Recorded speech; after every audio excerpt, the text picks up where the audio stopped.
What? Here I am. What's happening, guys? We're here. It's Friday. What is happening, my film friends? We made it. We made it. This has been one hell of a week, and we're right at the end. Well, sort of, kind of. What's going on, guys? Let's go, Dark Claw. Let's go.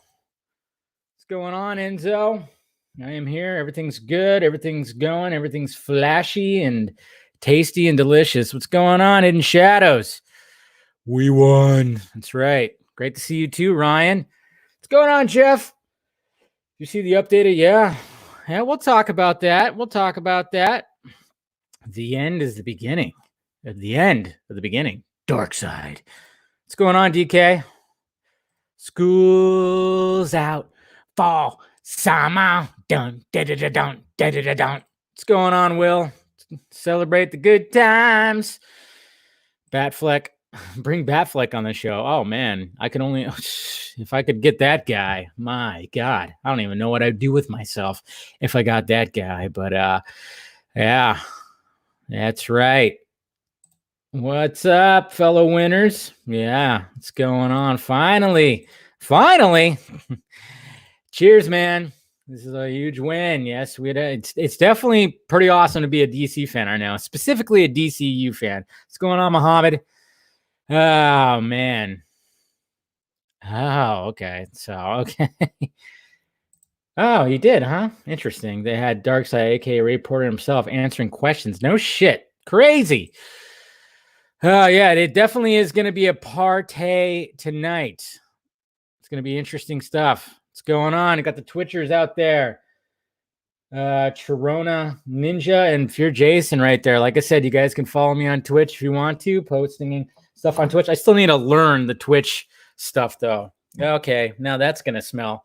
Oh, that's going to smell good because, yes, guys, it is a vodka / champagne. Champagne? Isn't that what Christopher Walken said? It's a vodka / champagne type. And I got a bottle of champagne right here. And I'm going to pop that open in a little bit. But like I said, still got to represent the vodka, guys. Okay, because it is the vodka stream. What's going on, Geek Blend? Yeah. Oh, where's she at? There's Amanda. Amanda's here, guys, of course. Yes, I'll pour the bubbly in a bit. And already, Jay, you're already starting off the party right. Well, salute, my friends. Okay? Got a shot glass full of vodka. That's how I'm going to start this thing, is taking a shot of vodka just to represent, and then I'm going to pour myself some champagne. So cheers, guys. Like I said, we won. We won. Definitely won. Cheers to you all. Woo! Tastes good. And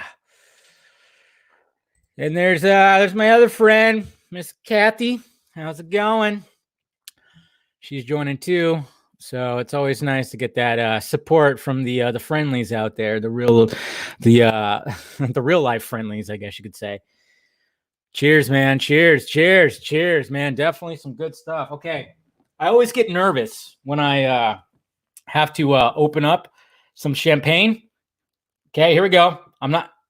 Oh, there it goes. Woo! Don't overflow. Don't do it. Okay, sweet. All right, we're good. We're good, guys. That thing launched right out of my hand, though. That's for damn sure. So let's go ahead and pour. Celebratory champagne. Pour. Hear that? Hear the bubbles? The bubbles? Oh. Good stuff. Should probably find that cork, though. That's all good. I'll probably shine off the bottle tonight. That's for sure. Jeez. But that was a celebratory popping of the cork, guys. Let's make it epic, like Nick says. And Nick, I know, I was actually going to have Nick, one of the guys who did the dubbing of the trailer and everything. And then we're going to dub the new trailer. I was going to have him and Ascended Ancient on tonight, but we're going to do that Sunday instead for the Sunday hangover. I'm going to have those guys on, so we'll be talking to those guys. But tonight will definitely be okay. But thank you, Nick, for showing up too, as always. All right. Well, cheers. Cheers to the bubbly right there. Dry. I love it. Champagne. I tell you what, it's one of those things that just like, it's good stuff. Yeah. Ultimate edition. Oh, looks like Geek Blend. Thank you.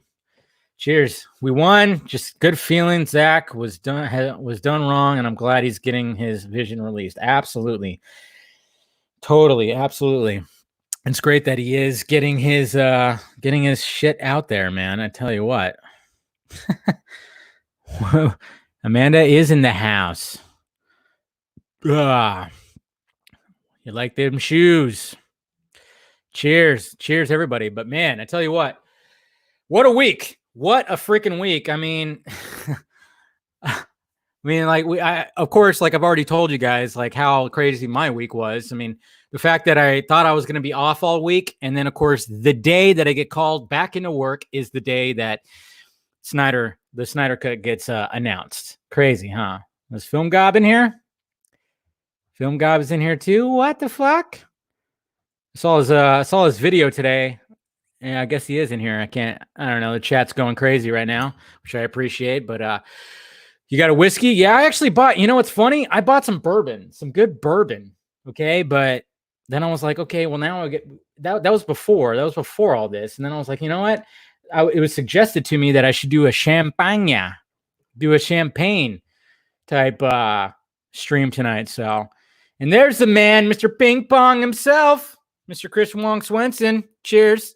You might see him a little bit later, I'm thinking.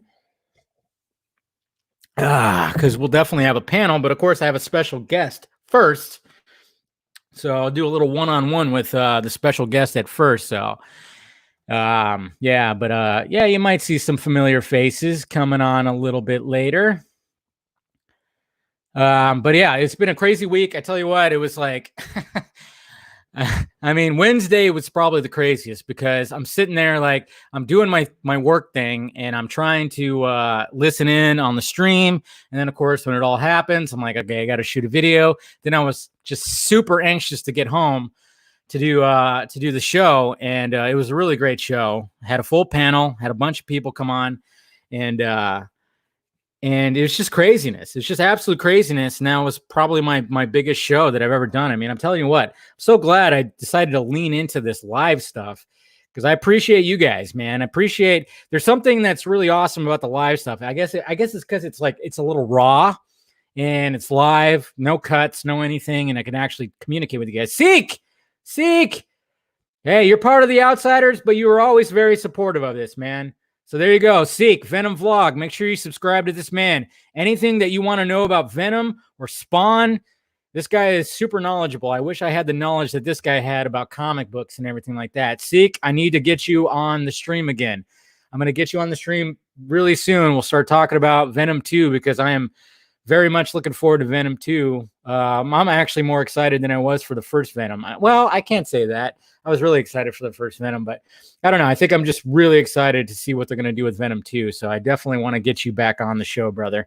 And I hope you're doing good over there in Florida. Hope everything's going well. I was glad I got to actually sit there and talk with you for about 3.5 hours before you left. That was awesome. That was when all the COVID stuff started. And we were like, fuck it. Let's go get something to eat and talk movies and shit forever. That was awesome. Really great guy to talk to. So make sure you subscribe to Venom Vlog, guys. Look him up. Anything Venom, Spawn, a lot of things. He's very knowledgeable, very well-spoken dude. Thank you, Luis. Is it Luis? Sorry, I said Luis. Luis Ruiz. There you go. You guys are awesome, by the way. Yeah, I try not to. No politics. Yeah, he definitely is. Hey, what's up, John? Victory. That's right. And of course, I posted a video not too long ago about Zack Snyder posting his like a colored image, like an actual image that's not black and white, which was pretty cool, of Ryan Choi. Is it Choi? Yeah. AKA the Atom. And he also mentioned that he is working on the trailer. So I brought that up too, which is like, yeah, I mean, who knows when that first trailer is going to show up? I tell you what. Yeah, Venom Vlog definitely. Yes. It's a good man. It's a good man right there. Yeah. Did you see that? Hey, Dave, you, bro. Yeah, we're all like family, man. It really is cinematic history because when the hell is when, and that's what I like have been telling everybody. I mean, we are witnessing history right here. And I think there was actually an article, I forgot where it was posted, but there's an article that was posted tonight or today or whenever it was that actually had that talked about how this is like changing history because never has this really ever happened. And the fact that it's going to go on the streaming series and the fact that it could be broken up into a mini series, it's just something crazy. Yeah, I know. I made sure I didn't put it in past tense. Fucking Nick, how dare you? Yeah. There's a joke there, but I wasn't gonna fucking say it. But then you had to go point it out. Yeah, we're gonna finally see Batman use that parademon gun. Oh, I'm looking forward to that and him kicking some fucking parademon ass. That's what I'm talking about. Kick some parademon ass with that thing. I actually wanted to show you guys something which, if you follow me on Twitter, you probably already saw it, but I figured I'd show it anyways because somebody brought it up to my attention during one of the live shows. I think it was actually the big live show this week. Where is it? Where did I post it? Okay, there it is. But I just But I thought I'd bring it up on here. But, let's not do that. I thought I'd bring it up on here because why not? It's my stream and I could do what I want. So let me go ahead and bring it up right here. Boop. All right. Share this. Full screen it. This was 2 days after Justice League came out. Okay. 2 days after it came out.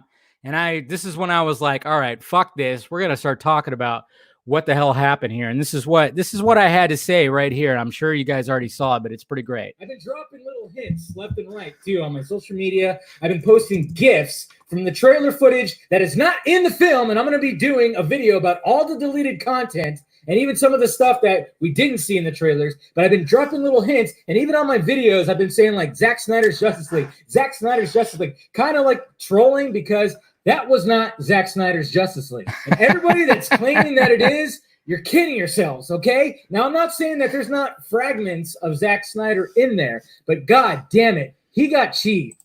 Jesus, look at how young I look. Oh, my God. 3 years. Well, my hair was definitely shorter, but look at that right there. So we could argue up and down. Like, who came up with release the Snyder Cut first? But hey, when it comes to Zack Snyder's Justice League, this guy right over here, right? Yeah, I remember recording some of that stuff right there, man. I remember recording some of that, and I remember just being like, just fired up. I was fired up about that. Who the fuck was that? Yeah, I was like fired up. I was fired up in that video. That's when I think that's like when it really started for me right there. To shit you not. I think that's when it first like really started for me right there. Like, you literally looked like Stephen Hawking's assistant in that video. Did I really? Yeah, but that was where I was really fired up. And I remember doing that. I totally forgot. That I did that. And then I was saying Zack Snyder's Justice League. I was saying that, and like there's probably videos previous to that where I said Zack Snyder's Justice League or something like that. And I totally forgot that I was like mentioning that, so yeah, the CGI, I'm sure it'll look a lot better. Cheers, man. Appreciate it. But yeah, I just that video, I was definitely fired up. And I think that's where it kind of like really started for me. I think that's when I just started catching wind and started just going, yeah, this thing is bullshit. I'm going to have to look at the previous videos to that. So, but I'm glad that somebody pointed that out because I completely forgot that I did that I was saying like Zack Snyder's Justice League, because I was just like, yeah. And I remember, and I forgot that I started tweeting out GIFs from the trailers, like just seeing just little scenes, little clips from the trailer that weren't in the actual movie. And a lot of people were like, oh my God, really? It's pretty crazy. Yeah. Did you see the Ryan Reynolds picture that was just shared? There was just shared? Like what? It was just shared? I'm going to have to look at this. What are you talking about? Who shared it? Who are we talking about here? Because I know there's been a lot of talk about Ryan Reynolds and stuff like that. And I mean, to be honest, I love it. I don't know which one you're talking about. I'm trying to look at my feed right now and I'm not seeing anything about Ryan Reynolds. But I know there's been a lot of talk. I know Grace has been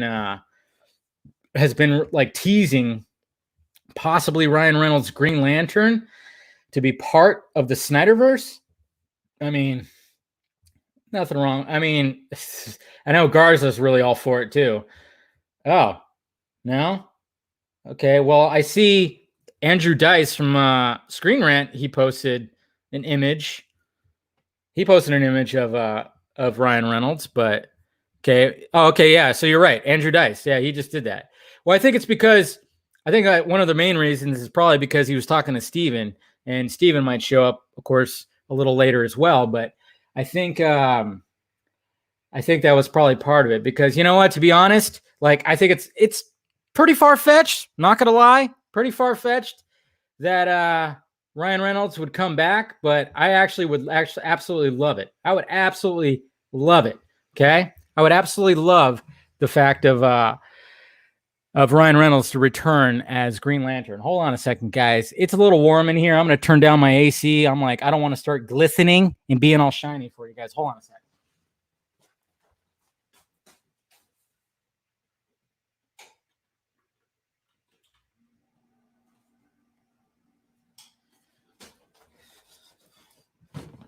Jeez, dumb me. I didn't even have the freaking thing on. Man, tell you what. Been a while since you banged the head on the door. Just saying, that's true. I should bring that video back. That's for damn sure. But yeah, I know. I mean, that would be an ultimate power move, and I think we'll talk about that a little bit later here. But yeah, pretty good stuff. Like when I saw that, I was like, yeah, I'm down for Ryan Reynolds to come back as Green Lantern. Why not? There's so many aspects of that could be really damn cool about it. So I'm all about it. I'm all about it. If they were to pull that off, holy shit. That'd be pretty crazy. But anyways, guys. Yo, Kevin. I think the Snyder Cut should be one whole movie. Let's not ruin it any more of his art. Well, it definitely will be. I mean, even if it does get broken up, it'll still be released. You'll still have a physical copy of a full thing. So don't worry about that. All right. It's one thing you got to be clear on. It's like it'll still get released as a whole, but even if it like gets first if it gets released in sections, it's going to be okay. It's going to be okay, guys. Anyways, so I think I'm going to get my guest in here right meow. Let me go ahead and make some okay.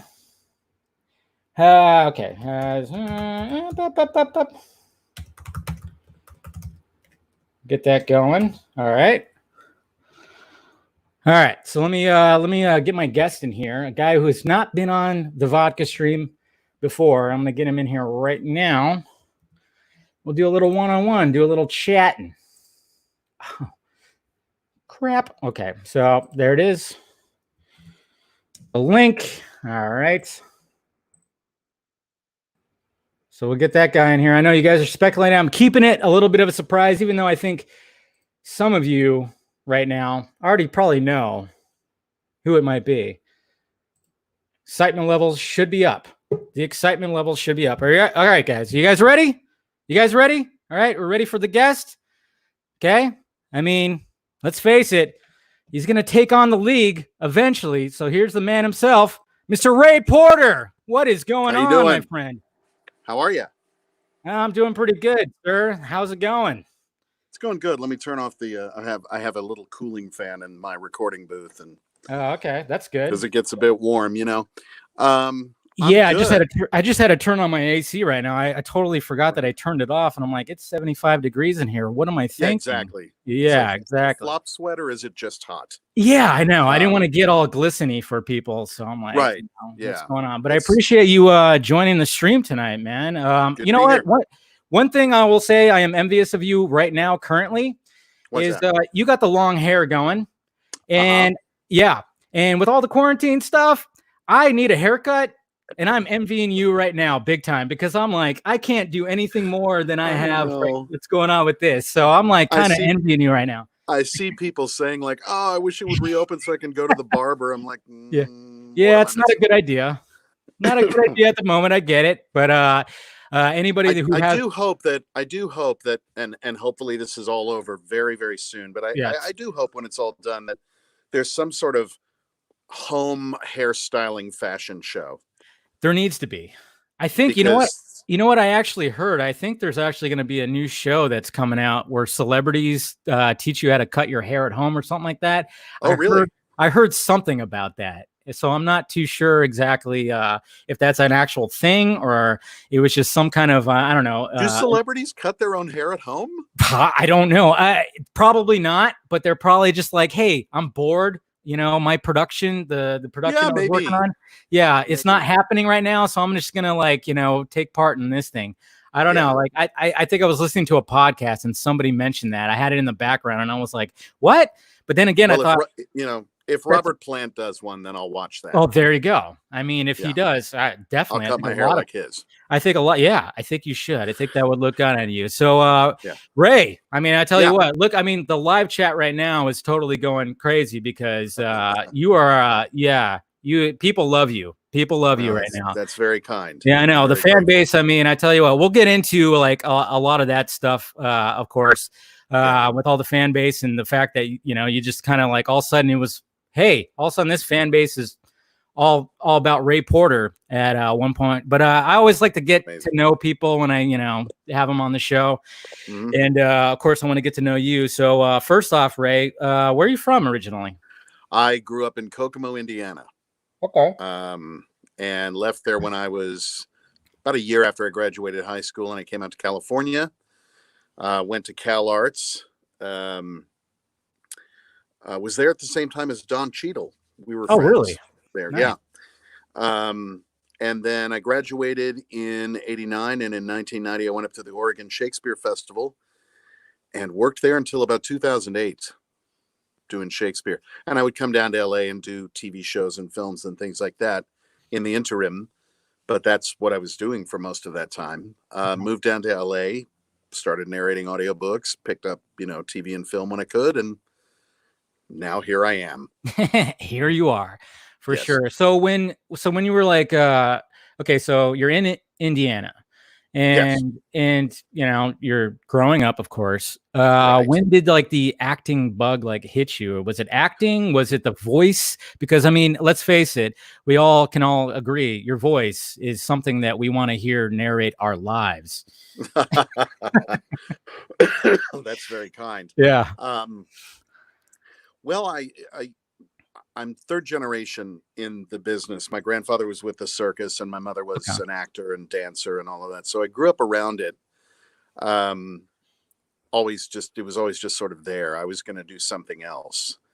Then I went and saw a play. I was in high school, and it was one of those high school things where the whole class is dragged down to see a play. And I went to this theater and saw the play, and it was my senior year. And something about that particular production, I was like, yeah, I want to do this. So I put myself through school and starved and did all that good stuff and got my degree, which means nothing, but got it anyway. Yeah. You know, but I have a bachelor's in acting. Oh, please come right in. Yeah. The door's open. Yes. Yes, of course. But anyway, you know, it was there, and it was a great program, and I learned quite a lot. And then I had the opportunity to go to work at the Oregon Shakespeare Festival, which at the time was like the regional theater in the country. And it's a beautiful place to live. Ashland, Oregon is breathtaking, and a great theater. And I mean, you know, so you live in a really beautiful place. You can walk to work and you get to do Shakespeare day and night. Kind of great. Yeah. You know, it's wonderful. I told all my friends in LA when I did the first season, I'd be back in 6 months. That was in 1990. And I finally returned full-time to LA in 2008. So really? I loved it. It's great. So, yeah. So you definitely got the actor bug that bit you. Now, when it comes hard. Yeah, bit you pretty hard. So, I mean, obviously you do regular acting and then of course you do voice acting. is like when it comes to either one, is there one that you prefer more, or is it just like whatever to you? No, it's really for me. It's always been more about the story. Yeah. Do you know? I've been in some plays that weren't a lot of fun to be in because the story wasn't quite there. But when you're in, I mean, when the writing is great, obviously Shakespeare's no slouch. He has a bright future. I think he's got a cut. Yeah, he's got a couple of good We should little get his plays agent out on the there phone. I think I've heard of the man. Yeah, I think Yeah, he's got some potential. Yeah. Bill, Billy. Bill. Yeah, little Billy boy. Sure. Yeah, he's potential. Anyway, so when you're talking about a writer like that, I mean, it's brilliant. You can lie back in the text like a hammock, and if you just show up when you're supposed to, say what you're supposed to, and leave when you're supposed to, you're fine. Yeah. Because the writing really holds you up and it really supports you. Same is true with audiobooks. I've had some audiobooks that I'm just transformed, and then I realized, oh yeah, I'm the one narrating it. How cool that I get to share this story. Yeah. And I will say the same for sure. Chris's writing of the script for Justice League and Zach's direction, it was wonderful. It was amazing to be a part of. Yeah. Because of that, it's really, really good writing, really, really good storytelling. So yeah, I mean, Chris Terrio, and one of the things I actually wanted to talk about too was because I was looking at your IMDb. Of course, you've been in numerous TV shows that a lot of people watch, and there's a lot of little clips and stuff like that. And it's almost like we're like, oh yeah, I've probably seen an episode. You were in Always and Sunny. You were in, whatever. I mean, you look at it. My classic thing is I'll have a friend, and for some reason it's when they turn away from the screen. I can't tell you how many times I've heard this. So the other night I'm in the kitchen doing dishes and the TV was on and I heard your voice and I looked and it was you. Were you on Sons of Anarchy? It was like, yes, I was. On the Sons of Anarchy. Yeah. While you were in the kitchen, that's what I was doing. There you go. Yes. But one of the things that I saw, you were also in Argo with Ben Affleck. Yes, I was. Ben directed me in that. Yes. You played the first AD. At first I was like, for when I saw that, I was like, he was the first AD on Argo. I'm like, oh, wait a minute. He played the character of the first AD. I was like, holy crap, he's got that much range. He's also an assistant to the director. Oh, God, go. No. That was like my first thing when I looked you up a little while back and I saw that. I was like, he was. And then I was like, no, never watched a first AD in action. That is a very, very special skill set. I am nowhere near that good. So no, I just got to wear the headphones. You have to wear the headphones. So how was your radio? It was in the 70s. So how was that experience? It was great. I think for fairly obvious reasons, I tend to be in a lot of stuff that takes place like in the 70s. I can't imagine. I don't know why. No, it's or like rock and roll movies, that sort of thing. What? Yeah. I don't get it. Hollywood. We'll figure it out. You're not being typecast. When I shot that thing, I arrived on the Warner Brothers lot, and there was this massive parking lot filled with cars. None of them newer than 1974 or 5. Yeah, which was just amazing to see. And then it came around to the gate at Warner Brothers where they were shooting that exterior going into the soundstage. They had converted everything back to what it was in the time of the film. Yeah. And when you see things like that, when I saw some of the sets on Justice League shooting over in England, I mean, you're just agog. Somebody created this. It is pretty it's almost overwhelming, I can almost I can't even imagine. It's magic.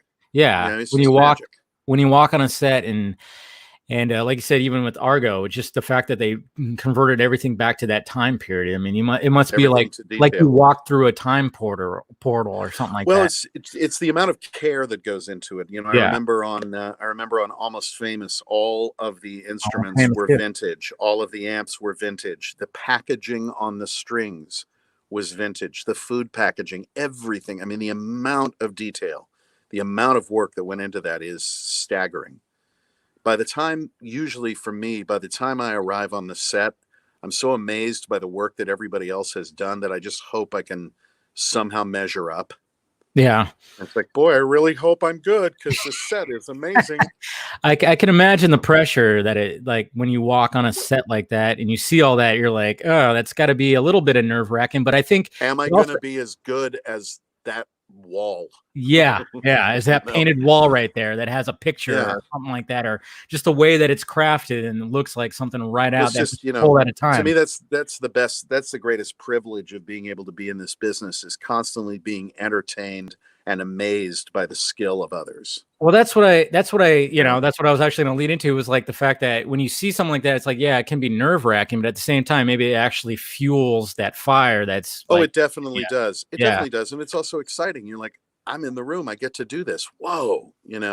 That's it really knocks that imposter syndrome down pretty hard. Yeah, which is something that I'm sure like every actor has, any performer has. I mean, even just me as a little YouTuber, it's like, sometimes I'm like, am I really, No, I think honestly, I think everybody, no matter what they do, has a little bit of it, It is. I think, we all kind of just have that little doubt. Like, do I deserve this? Am I really like a part of this? Am I going to perform as well as I should? And then it's always nice when you have like, fans out there and an audience, and they just constantly go like, dude, that was great. It was a great show, or great, your part was great. Somebody even said they liked you in Monk. You were in Monk too, huh? I was in Monk. There you go. Loved you in Monk. There you go. I mean, just Monk. I was in I was in a really massive fat suit for that, and again, really got into that show. So yeah, I know. Again, it was this huge fat suit. I went into makeup at 3:00 in the morning to start shooting at 9. Yeah, they built this massive latex application. They had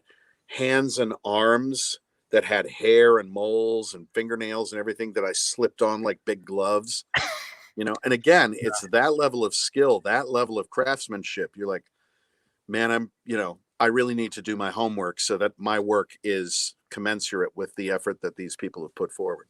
Yeah, and I can imagine like how I felt. Yeah, I can imagine putting on something like that though. You just kind of like, okay, you see that and you just become that character, I guess. You kind of do, yeah. You also get incredibly sweaty. Oh yeah, yeah. I mean, I'm nowhere near to that, but I have a character that I do on my channel called Casual Batman, where basically it's just Batman. It's me with a mask on. I have the eye makeup to black out my eyes, and a T-shirt. But when I put on that mask, I become the character, and I do a little deep, and I just act like an idiot. But I for some reason, when I put on that mask, I just feel that character. And then, I did a live stream like for a half an hour as that character, answering questions. And wow, I mean, my voice was shot afterwards, and I was sweaty as hell. So it was. Yeah, it was pretty intense. Nowhere near what you did with the fat suit. I'm not trying to one up. No, not at all. I get it. I get it. But it's true. I mean, all that stuff, informs what you do, and it's good. It's pretty crazy. But so when you worked on Argo, that was kind of like your first introduction, I guess, to like Chris Terrio, like you were talking about his writing, and then, of course, Ben Affleck, and of course Ben, yeah. So I mean, that had to just be like a pretty crazy, surreal experience, huh? It was cool. It was really cool. Ben's a great director. Oh, yeah. And it was just great to be a part of it. Got to hang out a bit with John Goodman, which was great. We know some people in common. Nice. So we were able to chat about that, which was lovely. And it was just, honestly, anytime I work on anything, here in Hollywood, there's always that little bit. I still have that little bit of like, oh my God, I'm on the set. Yeah. It's so cool. A little bit of fanboyism. I'm still enough of a tourist that I'm like looking at this going, oh God, look, how cool is that? I remember when I did the episode of ER, my first episode of ER. Sure, you did about 3 episodes, right? Or something like that? I did 3. And the first episode, Warner Brothers does this great thing on all their sound stages. They have a plaque listing everything that's shot there. So I immediately go to the plaque to like look, and I'm like, Casablanca was shot on this set. What? I love stuff like that. Yeah. I mean, there's a history, like when you walk on those sets sometimes, like especially when it's on the Warner Brothers lot or something. I mean, there's really just like a history there. I mean, I've been there a few times, and you see, like, you just walk through there and you go, there's so much history here.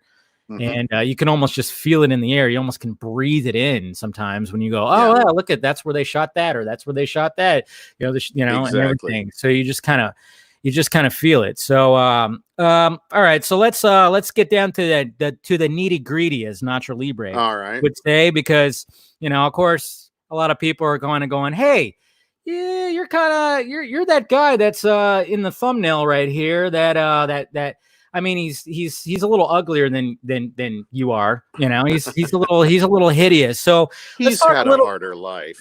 Yeah, he's had a little bit of a harder life. But Sure. today, you actually went on Twitter and you confirmed it right here. Yeah, you That know, said. You said, yep. I love how you said it right here too. You said, "Hi, I'm Ray. I played Darkseid in Zack Snyder's Justice League." There, it's out now. Perfect way to do Yes. it, because for a while you had to kind of like keep it. You had to like Well, keep I it wanted to be, mouth shut. I mean, aside from having an NDA and not wanting to violate that and not Yeah, wanting to screw anything up, for anybody else or for myself. I mean, I didn't want to run afoul of Warner Brothers or of DC Comics or anything like that. makes So I sense. wanted to adhere to it as best I could, and so I did. I didn't say anything. This is going way back. When I from the moment I signed that NDA, I didn't say a damn thing. Shot Yeah, all this stuff, and then came to find out later that they were bringing in a different director. He had different, some different ideas. He was reshooting some things and all of that. And then I was informed that my part would not be in that cut of yeah, the film, which was very sad. yeah. I know. I was gonna But ask, how did obviously, I that didn't feel say like? anything then either, Yeah, And I've told this story a couple of times now, but it literally was went to bed one night. I had like 300 Twitter followers because people liked the audiobooks that I'd narrated or whatever, hmm which was nice. I woke up the next day and suddenly had a whole lot more than that, and messages. And it was the Film Exiles podcast, I think, who were the yeah, ones who kind of broke the news. And yep. so they contacted me and they said, "Hey, we heard this," and I immediately went into panic mode and shot an email to Warner Brothers and shot an email to DC saying, I never said anything. They were like, "It's okay, we know, it's all right, fine," but I still felt constrained by that.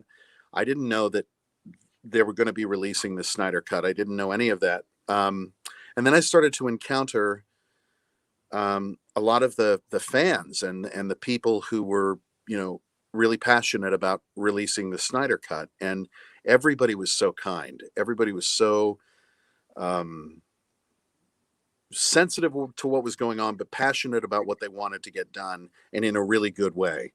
Yeah. Um, and as much as I wanted to answer questions, as much as I wanted to be able to give people information, I really did not feel I could. So that announcement happened the other day, and God, the way Zach and Debbie did that was brilliant. Oh, it Totally was so brilliant. cool. Jeez, Oh, it was perfect. wonderful. It's And perfect but for me, with Cavill the there too. happiest I was watching the reaction of the people that were in that Zoom chat, and then Yeah, coming on Twitter and reading people's responses when they realized that it was going to happen. The joy, it was so great to just be a witness to that. yeah. Um, I sent a text to Zach, and at one point I said, "Can I finally say that I did this?" And he said, "Yes."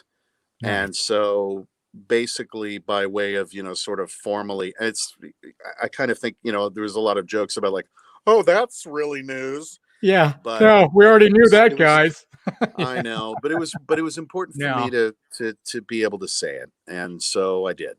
I didn't no, think that it would break the internet, but there was a lot of response to it. no, dude. I Like didn't really mean for that to happen, but it was nice people to are, just be able to say, like, "Look, I did this." yeah. No, people are extremely excited. It's been a crazy week. I mean, ever Yeah, since 2017, we've just been. I actually watched Justice League. Did you watch the theatrical cut by any chance? I'm sorry to say I did not. Okay, you know what? I don't blame you. I really don't blame you. I mean, I can only imagine like hearing that your character, which is a pivotal character in the mythos of Justice League. I mean, you play the ultimate baddie. I mean, I know. first off, I want to go back to that. What was the casting process like? Like how did you hear it through an agent? What was the process with all that? No, it was very kind of inside. I Okay. knew Zach. I was at the time I was married to someone who works with Zach. Oh, okay. Um, and I knew Zach, personally and really liked him. And then he had me come in and actually read some scripts aloud to him and Chris, rewrites and things, and I agree, it's better to hear a script than it is to just sit and read it. It's more Absolutely. alive. Yeah. And then basically he cast me in the role, and I was blown away, obviously. And it was like, oh God, I've really got to do some studying, because I'm sorry, I'm ashamed to say, never a major comic book person. I've always appreciated them. Not a And I've big got a deal. lot of friends who are, rabid collectors, and Yeah. understand all of those storylines. And I can see how it's a real passion, I've heard debates about Jack Kirby's illustration in the way that I used to hear debates about Shakespeare's authorship, and things like that. And I respect that as an art form. It's like, it's valid. But it was never anything that I really gravitated to. So I had to do quite a lot of studying. And I looked at it as everything, all and everything that I could, to just kind of get ready to do this. But also being mindful of the fact that regardless of however many times people have seen that particular character in whatever iteration they've seen it in, this is Zack Snyder's Justice League. This is written by Chris Terrio. And I'm going to do service to that and to the immediacy of the scene. I got to play a scene with Kieran Hines. What? How cool is that? Jeez. God. Who's a brilliant actor and an amazing guy. Yeah. So it was really a sort of a funny journey in that way. It wasn't the typical, hi, I'm Ray. Here's my headshot. Okay, here's, I'm auditioning. Bye-bye. Thank you. This is what I've done before. I've been on ER. Hello. I hope the phone rings later. No, it wasn't that. It was very much kind of inside. It was a surprise, I think, not only to me, but to many. And obviously it's been a surprise to a lot of fans. I made the mistake of going on Reddit earlier and read a couple of comments that were, oops. Yeah. And I understand people's sense of like, somebody was like, I want a real actor. Oh, jeez. According to Geppetto, I'm now a real boy. Hey, but I'm I a real, get it. I get it. I'm not a household name. I'm Well- not worldwide. I'm not known in that way, and that's fine. I'm an actor. Yeah. Well, I think some story. people, when they look over, well, look at what Marvel's doing. They got Josh Brolin as their big bad Thanos guy and blah, blah, blah. Right, but it's I'm great. like, yeah, but I'm at the same time, one of the things that I love about Snyder is he'll recognize talent. He will recognize talent when he sees it. And it doesn't matter. He's not looking for names. Like you said, when you read the script, whatever lines that you read to him and Terrio, obviously you did something right, because they were like, this is the guy. I'm grateful for that. Exactly. There's another proponent to it as well. My ethic when I was doing Shakespeare, and certainly my ethic now in audiobook narration and that sort of stuff, is I don't want people, okay, let's say I play Iachimo in Cymbeline by Shakespeare. I don't want people walking out going, Ray Porter's Iachimo was phenomenal. I want them going out feeling like they got the story. Wow, Iachimo was an incredible character. Da, da, da. And maybe later they're like, who was that actor? And they look me up, and that's fine. That's very gratifying. But it's not about me, and I think sometimes, not all the time, but sometimes that sort of thing can get in the way of story. Yeah. It can. Josh Brolin was brilliant as Thanos. Imagine if they had gotten a good actor who wasn't a name, you would still like Thanos. Yeah. My hope is that it's not that big a stumbling block for people, that, I'm not, pick your, actor, but that they get Darkseid in Zack's storytelling of that character. Yeah. So in that way, it's kind of great. It's like flying a little bit under the radar. So the story itself really gets told. Also, yes, Zack is terribly loyal to actors, and he spots things that maybe other people would overlook. I was so glad to see Jackie Earle Haley in Watchmen. Yes. Because he had kind of vanished from the landscape for a long time, and then suddenly here he is, and he was amazing. Dude, amazing. It's great.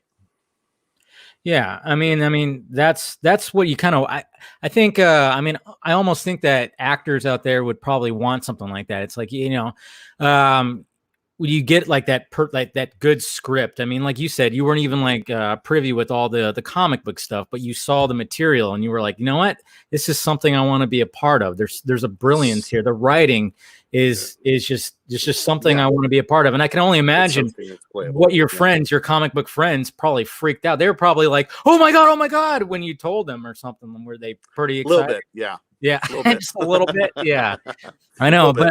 but I can only Um, imagine if they actually went and actually saw the theatrical. And we don't have to talk about the theatrical, so yeah, because anyways, doesn't matter. A year from now, we're gonna see something way better. But when you worked with Snyder, I mean, how was that process? I'm not. We can't ask for details, guys. I know no, I'm it's not, and in the I, live chat. I won't go into like Yeah, we huge won't go into details or anything. details, I even mean, though I have like a million and one questions I would love to ask Mr. Porter here. But well, how was? I can tell you Yeah. I mean, as a person, both Zach and Debbie Oh, are jeez.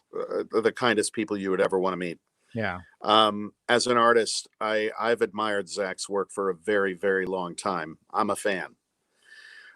As a director, this is the kind of director I think any actor wants. He's wonderful, and he's a guy. He's a real leader. Yeah. You know, you leave the set going, God, you know, if he asked me to read Hallmark postcards hanging upside down from a plane, you know, over Chernobyl, I would do it. You know, he's a guy who really inspires loyalty, and it's like, yeah, absolutely, I'll do this. You know, I was proud to be a part of it. Yeah. And so when the news kind of broke that you were Yeah, dark sided, we kind of talked about that a little bit. I mean, you said you kind yeah, of panicked a little bit, like, oh God, oh God, oh God. But you kind of leaned into it a little bit. I remember like yeah. I did. I was a bit you naughty. put the Omega sign on your Twitter handle, Yeah, I like on was a your little shirt, bit naughty. like a very faint one. And I thought that was a power move. I was like, fuck yeah, Ray Porter. Show the people. And even though you can't say it, a little faint Omega sign right there. That's awesome. So what made you Yeah, it's like excited? I'm not touching you. I'm Yes, just really close. I'm yes, not see I'm yes, not yes. touching you. You can't say anything. I'm not Um touching you. Not yeah. no, it was a bit of fun, really. I obviously didn't want to step outside of what the constraints were and that sort of thing. And yet at the same time, early on, I sensed that there was this, you know, the fans had such a hunger for any information, Oh, you any don't kind of even know, news, man. Yeah. anything, you know, and I really felt for that and wanted to, I don't know, if nothing else, provide a bit of distraction, you know. I can see that. Yeah. Very, very quickly, my loyalty to the fan base on this film got very, very strong. Yeah, I mean, Um, it seemed like when the news broke, and I mean, I remember, when I heard it, I was like, "Huh?" And I'm like, "Ray Porter," and then I looked you up, of like course. the rest of the world, Yeah, of yes. course. Yeah, I mean, it makes sense, but and then there's somebody who I've been in contact with ever since 2017 who actually works closely with Zach. I can't say his name, but he Sure. contacted me when all this stuff started. I mean, it was very crazy. Like, I mean, I Yeah. remember seeing the movie and walking out. I mean, I walked out of the Warner Brothers lot. I mean, I fought to get an early screening to Warner Brothers. It was Mm. on like a Monday, and of course, it was coming out that Friday. And I remember just being really excited, and I was really, I mean, Zack Snyder is one of my favorite directors. I mean, I loved BVS, Man of Steel, of course, Watchmen, and even before that, with 300 and Dawn of the Dead. 300 hope. Yeah. Yes, that was just something. I mean, James Cameron said that was like, praises that movie. He says, like, when you talk about directors with their own unique signature, I mean, that's what Zack Snyder has. So obviously, like, when it came to Justice League, I was just really jazzed up, looking forward to it. I mean, and right when that opening scene happened, I mean, my smile turned upside down. And watching that whole movie, it was kind of like, it was a gut punch because I mean, what I've gathered is that it was very, very disappointing to a lot of people, it very which much is a was. shame. It was, yeah, and and then of course I have an audience that was like waiting to hear my response, so I kind of like did like a soft, like, "Hey guys, maybe not exactly what it was, yeah, but it was decent," and blah blah blah, not knowing that there was actually going to be a dark side in it. I mean, that's one of the things. It was like, I mean, I can only imagine. I remember seeing like there was that great, that Kevin Smith thing when he was ranting Yes. about it. He's like, and we would have gotten Dark Side, and I'm sitting here at home watching it. And I'm like, Yeah. I know, dude. I know. Oh man. See, that's what I can only imagine is like when stuff started coming out, and and then there was like a leaked Zack Snyder Dark Side story, like when he, this is like the storyboards. There was one with that leaked out, and everybody freaked out. And I'm sure you probably caught wind of that when that happened too, because you're like, yep, that was me. Hi guys. Yeah, and I read all of the speculation online about like, God, who was it? And there was all these amazing, well-known names being thrown out. And again, I'm sitting over here in Pasadena, like, hi, I'm Ray Porter over here. Hi, you might know me from Audible. Yeah, it was it was a bit of a shocker, but again, and this is also something, I mean, just if I can just take kind of a sidebar really quickly here. Go for it. I've seen a lot of people, which is lovely, and I'm incredibly flattered, but there have been a lot of people talking about Ava DuVernay's New Gods thing, and all of that. First of all, I've not heard from Ava at all, and I don't necessarily expect to. She is her own director. She is her own storyteller. If she would like me to be a part of something she's doing, I would love that. But I'm not expecting that. I'm certainly not planning it. She's going to have her own vision, and I bet it's going to be amazing. Yeah. So whoever is fortunate enough to play that particular role in that particular production, I think it's probably going to be fantastic. Yeah, I know. I like when New Gods was actually announced, and people were like, "Oh, she better cast Ray Porter." I'm like, "Well, why would she? Easy. It's not that easy." Yeah, it's not. I mean, this is a whole different beast. She's going to tackle something entirely different. And as much as we would love to see you do that role, because I mean, everybody was passing around. I remember when it came out that you were Darkseid, and people were passing around audio, and everybody like, listen to his voice, it's great, blah blah blah, And it does. Yeah. I'm not gonna lie, you have a voice where it's like, I want you to threaten Superman or Batman. I want to hear that. I appreciate it. Hopefully, I've grown really fond of saying I have a face for audio. Yeah. I know. I love when people, like, a lot of voice actors will probably say stuff like that, but I've always been I've always when I thought about like voice acting, when I hear about actors that go into voice acting, I even worked with somebody that I always told him, I was like, dude, you should be a voice actor, because he had that very, he had almost a similar voice to you, where it had a presence, and then he could do different voices, and me and him would go back and forth. He would do a Stallone impression, I'd do an Arnold impression. We'd go back and forth. I'm like, dude, you missed your calling. You should have been a voice actor. I don't know if you do any like impressions or anything like that, but I just know, like, sometimes I've been known to, and none of them are going to happen here. Okay. I'm not that good. Because sometimes you can ask the live chat. I'll break out into an impression every now and again, but I think I've always wanted to be able to do good impressions, and wanting and being able to is often very different. I know. I admire voice actors a great deal.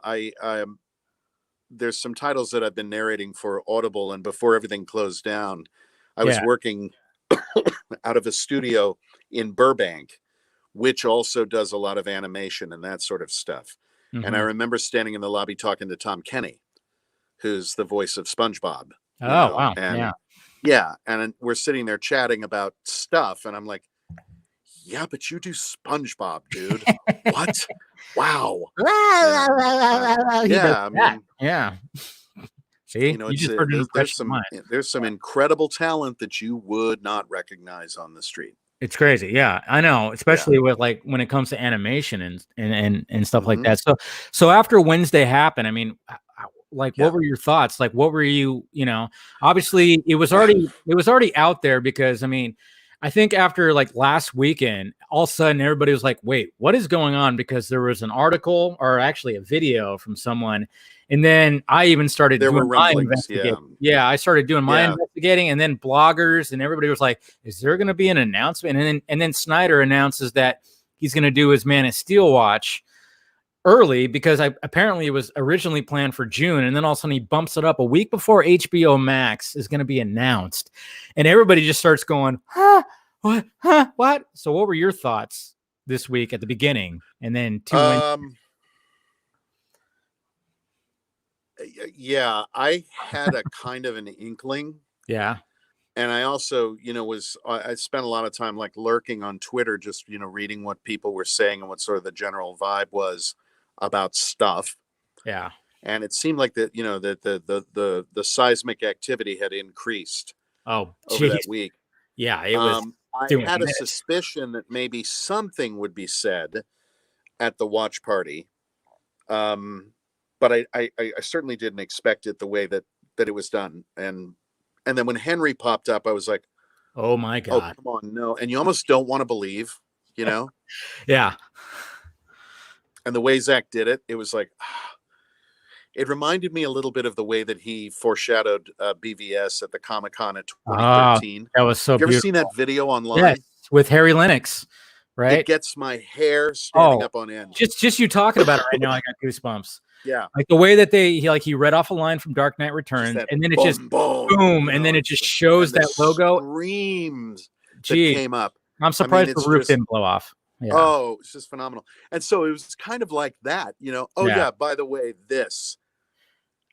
And I was it's happening. Like, oh God. And then I immediately started looking at the reactions of all of the people that were guests on it. And it was overwhelming. I mean, I was seeing people crying and stuff, and it just big emotions, a lot of big feelings the last few days, It really has. I mean, it was the energy. Yeah. I mean, like, I do my normal live shows like Monday through Wednesday, and I got home from work and I was like, all right, I'm going to go on live sooner than I usually do. And it was just, I couldn't believe like the energy that was happening even right now. Well, that was like my first tweet after all of this happened was, savor this. Yes.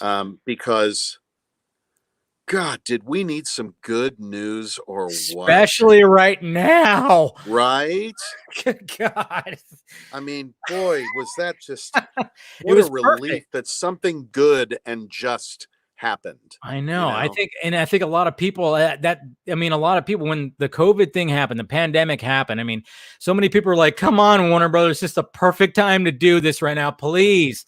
I mean, not really knowing that things were happening, and I caught wind that negotiations were happening. I'm like, it's only a matter of time, but I didn't know exactly. See, I didn't even know that necessarily. Yeah. I mean, I knew it. I had like I said, I had kind of an inkling, but I certainly don't claim to have inside info on a lot of this stuff. I know a lot of people hit you up like, come on, Ray, we know stuff. It's like, it's like, God, I wish I could. I wish I could say something, but it would be wrong. I know. Yeah, it's just how wonderful. And again, for me, the greatest thing in the world was being able to go on Twitter and see what all these people were saying and to celebrate with everybody. Oh, yeah. I mean, the energy was definitely alive. I mean, it still is. Yeah. It still is. And I hope it lasts. I mean, we still got another year before this thing comes out. But I'm just thinking like this whole year, I mean, I hope that there's a lot of just discussion. We can do speculation. We can talk to Ray Porter and be like, hey, just tell us something. Just tell us something, Ray. I know you're not going to. I can't. I'm not. Yeah, I know. I get it. But I can only imagine. But especially now because we know that it's coming out, man. I don't want to give anything away. I totally understand that. I mean, and I know like with Snyder when he's been dropping images, but I know that was part of the campaigning of getting this whole thing out, which is and he also he gets to he's Zack Snyder. Exactly. It was pretty crazy. Like once he dropped the first image of Darkseid, aka Yuxas, like it's not exactly Darkseid, it's before Darkseid, and that's what's so great. And then all of a sudden it was like everybody's minds blew because it was like, wait a minute, we're gonna see Darkseid before he was Darkseid. We're gonna see Yuxas. We're gonna see a history lesson. We were supposed to see him in a history lesson, not Steppenwolf. What is going on? I mean, when he dropped that image, holy shit. I mean, I tell you what. Yeah. I mean, it just like changed the whole thing. And I think it really got people just going, oh my God, we were actually going to see like a history. It wasn't just like, I mean, I totally dig what Marvel's doing in the MCU, how they built up Thanos. Perfect. Great. That's fine. But the way that Snyder was going to build up Darkseid, I mean, that was something unique and really different. I can totally see why you gravitated towards that script when you saw it and you read for it. Those guys know how to tell a story. Yes. That's an understatement for sure. So, I mean, and then I can only imagine what the future, I mean, what I'm also, I mean, when all this was going on and we were kind of in a lull, we were kind of like in a slump, you know, where it was just like, okay, we know that this thing is out there.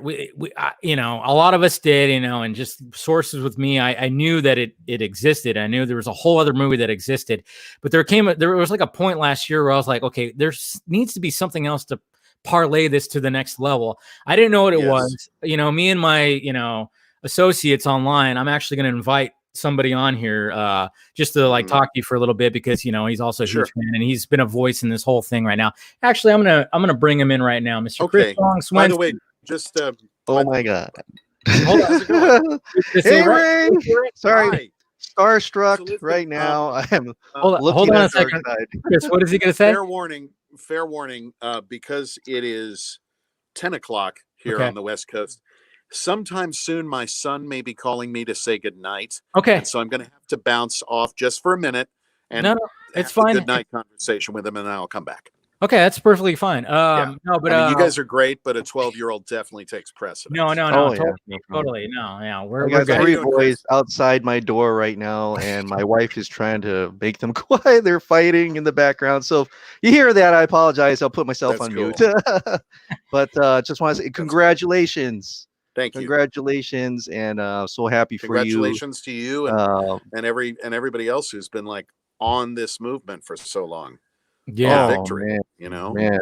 Chris has been one of the voices, and I mean, just like what we were talking about before, it's just like that first image of Darkseid that came out, and how that just was like a complete game changer, and we all just kind of freaked out about it, and was like, oh my god. Yeah. And I mean, even people, you know, Ray. That little trailer that was redubbed with voices. I don't know if you know, but I was actually I was Batman's voice. Oh yeah. Oh cool. Yeah. Cool. I know that was my bit of voice acting. And, nice work. That was the closest I'm ever going to become to being Batman. I was like, when those guys approached me, I was like, hey, man, okay. You don't know. That's cool. Yeah. You don't know. You know what? I think I'm living evidence that strange and fun things can happen. It can, you know, and it was it was a lot of fun. Like when they approached me on it, and I was like, you know what, that actually does sound kind of fun. And I watched the trailer again with the first trailer, and I was like, oh wow, I have like 95% of the lines. Cool. Yeah, you're most of it. Most of it, and I was like, okay, I got to summon my Ben Affleck, like, you know, there is a stranger, and I had to like. I mean, it took me probably about an hour and a half to do, just to read, because I was like trying to get it as right as possible. So that was kind of like my introduction to how it could probably be when it comes to voice acting. And I'm sure like you're in that booth and you're just going, read it again, do it like this, read it again. I'm sure it's like that a lot when it comes. Can be challenging for sure. Yeah. Wow. By the way, just one of the questions I had was, I don't know if you could say, did after or before the announcement, did Zach call you up and did you discuss, or can you say that? I'm not going to really go into detail. I had an inkling that something might occur. But as I said before, I certainly didn't expect it to go down the way that it did. You know, after the viewing party, I was just as happily surprised as everyone else was. That's awesome. So, yeah. Yeah, I mean, it's just been a crazy, crazy week. And one of the things that, you know, that we've all, when all this is happening, I mean, now we're all kind of speculating what the future is going to, you know, entail. I mean, with all this, I mean, the fact that we're in this streaming wars, I guess you could say, and, you know, everybody's, you know, putting out a streaming service, and you have to have some kind of draw in. And that was like a big selling point. That's why fans were really pushing for like HBO Max. Put Zack Snyder's Justice League, put the Snyder Cut on there. I mean, that'll be a draw. I mean, it became mainstream, really, you know, at a point.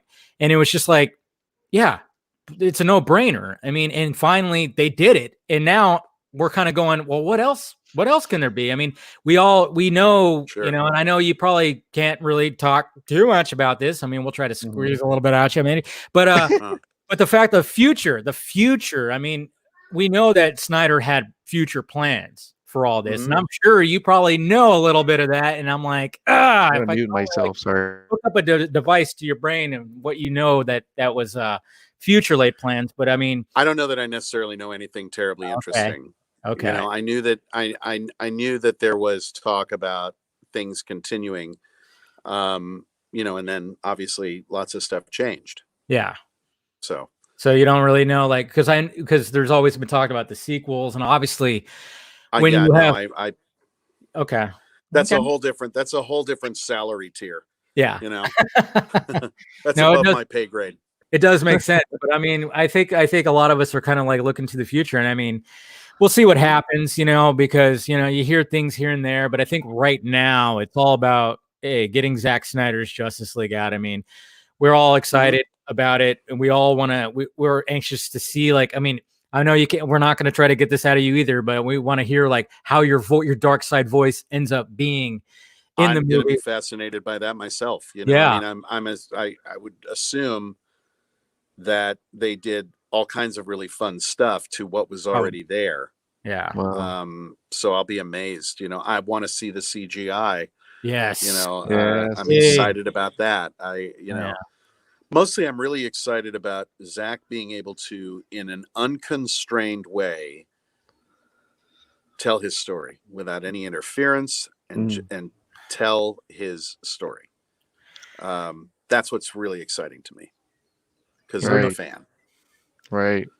It really is, because I mean, ever since 2017. I mean, it's funny too, because I mean, I'm sure you've heard the stories where it's like, we heard about the tragedy that happened in Zack's life with all them, and that was truly heartbreaking and everything. And then we heard he was stepping down, and it was like, okay, Whedon's coming in. Hey, it could be good. And I remember, I mean, even Chris, same thing. We posted videos where like, it's going to be okay, guys. It's still going to be Snyder's movie. It's still in good hands. Yes. Yeah, it's still going to be his vision. I mean, we were totally just being. We told the company line a lot. We just bought into it. It just. Yeah, we wanted it to be honestly, that. I mean, let's go back. Let's go back to that time. Yeah. When, I mean, obviously, 2020 hindsight, but let's go back to that time. It sure seemed like, okay, so he's not going to be able to land this plane, but we've got this other pilot who's a really good pilot. He'll land the plane. And you're like, we're going to be okay. And then obviously the fan reaction suggests that maybe we landed a bit short. Yeah, about an hour and 34 minutes. Yeah, short. That's for damn sure. And that's nothing against Joss Whedon. I think he's a terrific director, and I've also been a fan of his. But yeah, I never. It's a real different vision, and I don't think anybody. I mean, I remember reading a lot of the statements about like, look, I'm just being brought in to finish this, and I didn't think that there would be giant changes made. Yeah. And there was some pretty large changes that were made. Yes. I think, when it comes to that whole situation, I was one of them, Yeah. Yes. Yeah. Yeah, sadly. But, I think when that whole situation happened, I'm like, I almost think like, okay, yeah, I mean, I was all about Joss Whedon. I'm like, hey, come on. I like the Avengers. I like some of the, he did, I forgot what that movie was called. Damn it. I totally forgot that was based on the series. I'm like totally eluding me right now, but, he did Firefly. Yeah. Firefly, Firefly. And then of course he did Buffy, but he did Avengers, and then Avengers 2. I didn't really like it much, but, we could hear your kids, but it's fine. And I'm like, okay, he's going to come in. I think he can handle it. And I was very positive about it. Serenity. That's what it was called. Yeah. The movie, and I almost don't, you almost like, we can like throw some blame on some of the stuff that maybe he shot that thought was a good idea. You could be like, why did you think that? You kind of rehash certain things, but at the same time, it's like, how can, when you come in there and then they're telling you, hey, we really want to change the tone of this movie. Oh, by the way, we got to condense it to 2 hours. I mean, that is in 6 months too, by the way. That's challenging. It's very challenging. Very challenging.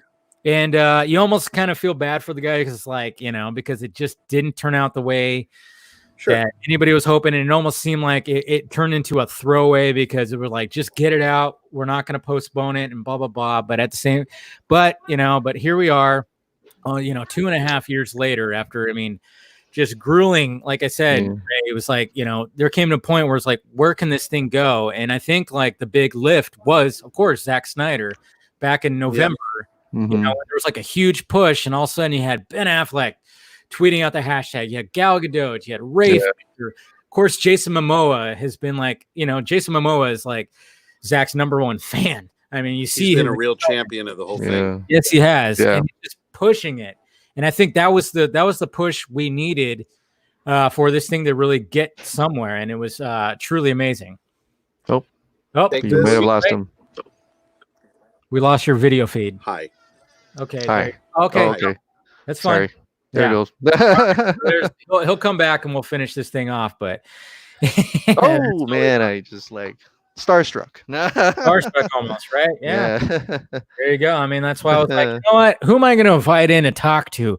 Mr. Porter. I'm like, okay, Swenson, you're coming in. I wonder if he knew, and maybe we can ask when he comes on, but if he knew if he was, he knew he wasn't in Justice League when it premiered. Because I remember hearing actors like, oh, I guess I'm not in the movie, like at that, when it actually premiered. And I'm like, did they not know days in advance they're not in the movie? That's kind of we can maybe ask the details or something like that. But he mentioned maybe you can share that. He mentioned a little bit of like, just kind of, at first he was talking about getting the role, and of course not really knowing too much about it, but then of course he did his research, and he had a bunch of friends who are very familiar with everything that happened, like with the role, and they're probably like super excited. But he just saw that material, he saw the script. And and I love the fact that he's very modest with about hey, he's so humble. He's very humble about, I know I'm not a name, and there's a million other names that could have been this, that, or this, but but then I was like, but you, like, Snyder's not like that. He wants somebody that's perfect for the role. And once you read whatever lines you read, both him and Terry were like, that's the guy, that's our guy, What if he had that Shakespeare? He was talking about Shakespeare, and like, I think that's perfect. Helped. That imagine Darkseid spewing out. It was probably like one-liners that we'll be like, we would have been, saying like BVS. There were so many quotes, things you can, quotable moments, and it's like, I wonder if a lot of that was in that movie. Well, you can only imagine the dialogue that, I know it's not. I know it's not a lot. I know it's not a lot. Like, it's only like a little tease that he's getting. But I'm sure like anything that he said, you gotta think like, wow, what was written? What did Terrio write? Where Snyder was like, that's him. That's it. Right. That's it. Thank you, Emmerich. Yeah, but man, it's hard. It sucks because like we can have so many questions to ask this guy right now. He can't say anything. He can, and I totally respect that. I know he doesn't want to spoil anything. He doesn't want to do anything like that. So it's like, and I'm very respectful of that, and I love the fact that he wants to keep it all under wraps. But I'm glad that but at the same time, it's like, as much as we already know about this film, it actually would probably be, I brought up the fact that when Snyder, obviously we knew about Porter. We knew like what there was Darkseid. We knew about the storyboard. Okay. Yeah. But when he dropped the official image, and we knew that it was not Darkseid, it was Yuxas. It was before Darkseid. And it was like, oh wait, he was part of the history lesson. What the fuck? Just totally blown away. Just like, what? Because that storyboard was like, oh, okay, so Cyborg sees a vision of Darkseid. That's all we get. That's totally fine. But then when we found out that no, we see like full on Darkseid in action. Yes. That's what the You're image. Right. I think at that time, I think you and I were like, well, maybe you know more, but like it was like he had the mural. Yes. And Wonder Woman saw that, and then perhaps maybe just the ending part, and that was it. But having him to be entirely in a history lesson, actually, fighting and with is Steppenwolf. Steppenwolf is in the beginning as well. I don't know if we actually The beginning confirmed that the history lesson as Oh, is well, he in the history lesson? or is it just you? I don't know if we actually confirmed that. I'm sure there's got to be some Steppenwolf at the beginning. I don't know. Yeah, I don't know. I don't think we've ever really tackled that. because in the Lightcast, because he literally just came from Lightcast. And Yeah, I know. So it's kind of funny. Told me that he had another podcast to do. I didn't know it was Lightcast. Yeah, I mean, it just showed up, and I was like, "What? He's already on? Oh wait, no, this is Lightcast." But he said something about he was on set with Assad and Steppenwolf. Duh. He did say that he did scenes with Hines, of course. Yeah. Yeah.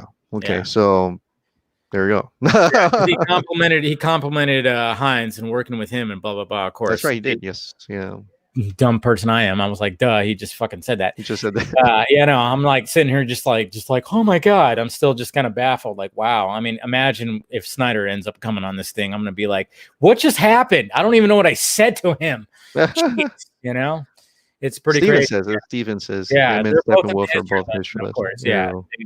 I don't know. See, it's so funny because your mind just kind of just goes blank a little bit when you're actually talking to the actual actor and everything like that. And that's what's happening right now, guys. It's been a long week, and I'm drinking champagne. Cheers. It's a credible week. Just this day after day. I mean, for a little bit, I thought, all right, we got the announcement. It's going to slow down. Yeah. Nah, I just ratchet up like crazy. I think. I think it's just been like, well, that came out. What else is there? I mean, it's like this. It's an impossibility that became a possibility. Yeah. And now it almost seems like everything's on the table, pretty much. I mean, it's pretty crazy to think that we're actually here now. Because I mean, back in 2017, I don't even think, we weren't even talking then or anything like that. Were you? I was listening to you already. See, there you go. BBS. Yeah. No, I mean, and I even played that video that I posted where I said Zack Snyder's Justice League, and that was literally 2 days after. And everybody's like, "Look at your energy! You were like fired up." I'm like, "Fuck yeah, I was." Yeah. I was like I knew like that. I was holding it back before, especially when I was talking to, when I did my review and everything. Obviously, I held back, and we all cringe at what we originally thought. And hey, look at that. Darkseid is back, sir. You're back. Hi. Hey.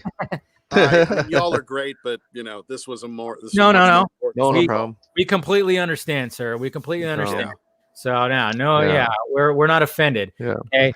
I'll just write something terrible about you later. That's all. I'll just write something terrible about you later. Oh, good. Yes, please. Yeah. Yes, please. No, that was probably Zach to say, be quiet. It wasn't his kid. It was Warner Brothers. Yeah, it was. That would scare me to death. Oh, I'm sure. I mean, that's one of the things when we talk about this is like, and I always make the joke when I either do a video or whatever. And I'm like, oh, those like Warner Brothers like snipers. They probably got the red dots just appearing on your chest. And you're like, wait a minute, get on the ground. Yeah, get on the ground. We're gonna have one more person join, Ray. It's Mr. Stephen Colbert, writer. Hey. What's going on? What's happening? Ray? How you doing? Hey, you finally get to talk to me. Yeah. now that you can say it. Yeah. Hey. What's going on, Steven? Not much. How you guys doing? Any idea if Hines has been called for reshoots? I don't think anybody. I don't know if who's been contacted for reshoots or anything like that. But I don't know like how much of reshoots are going to happen. But additional shoots, who knows? But reshoots, I don't know. There's been a lot of questions that I've been asked that are really like high level production questions that it's like, y'all, I'm literally just an actor. I'm not in those. I'm not in those meetings. I don't, I put on the funny clothes and say things. I'm not. Yeah, that's right. I'm not really in the know as far as that stuff goes. So, yeah. Yeah. It's pretty crazy. Like to think about, like, I mean, especially now, I mean, you're probably just kind of just going, okay, did I do my thing? Is that enough? Am I going to get a call? I mean, like you said, you at first you when this all got announced, you said you contacted Snyder's like, can I talk about this now? After the reveal is when I asked him, I texted him that day. The first thing I said was, "You guys are absolutely amazing. Thank you so much. That was brilliant." And then later in the day, I was thinking about it, and I wrote to him and said, like, this is a potentially dumb question, but can I finally, without fear of being in trouble, can I say that I did this? And he said, yes. Yeah. So, and the fact that I know that's it was cool that he's. I mean, going back on it a little bit, it was. I know that it was sort of a wide open secret, on Twitter or whatever. But for me, there was a real sense of completion of being able to say, look, I've been playing coy and trying badly to hide from all of this stuff. No, this is what it is, So just to confirm it. But I love the fact very nice. Yeah, I love the fact that you contacted Snyder and he gave you the okay to do it. Not Warner Brothers, but Snyder said it was okay. I'm going to call my dad first. No, I mean, I mean,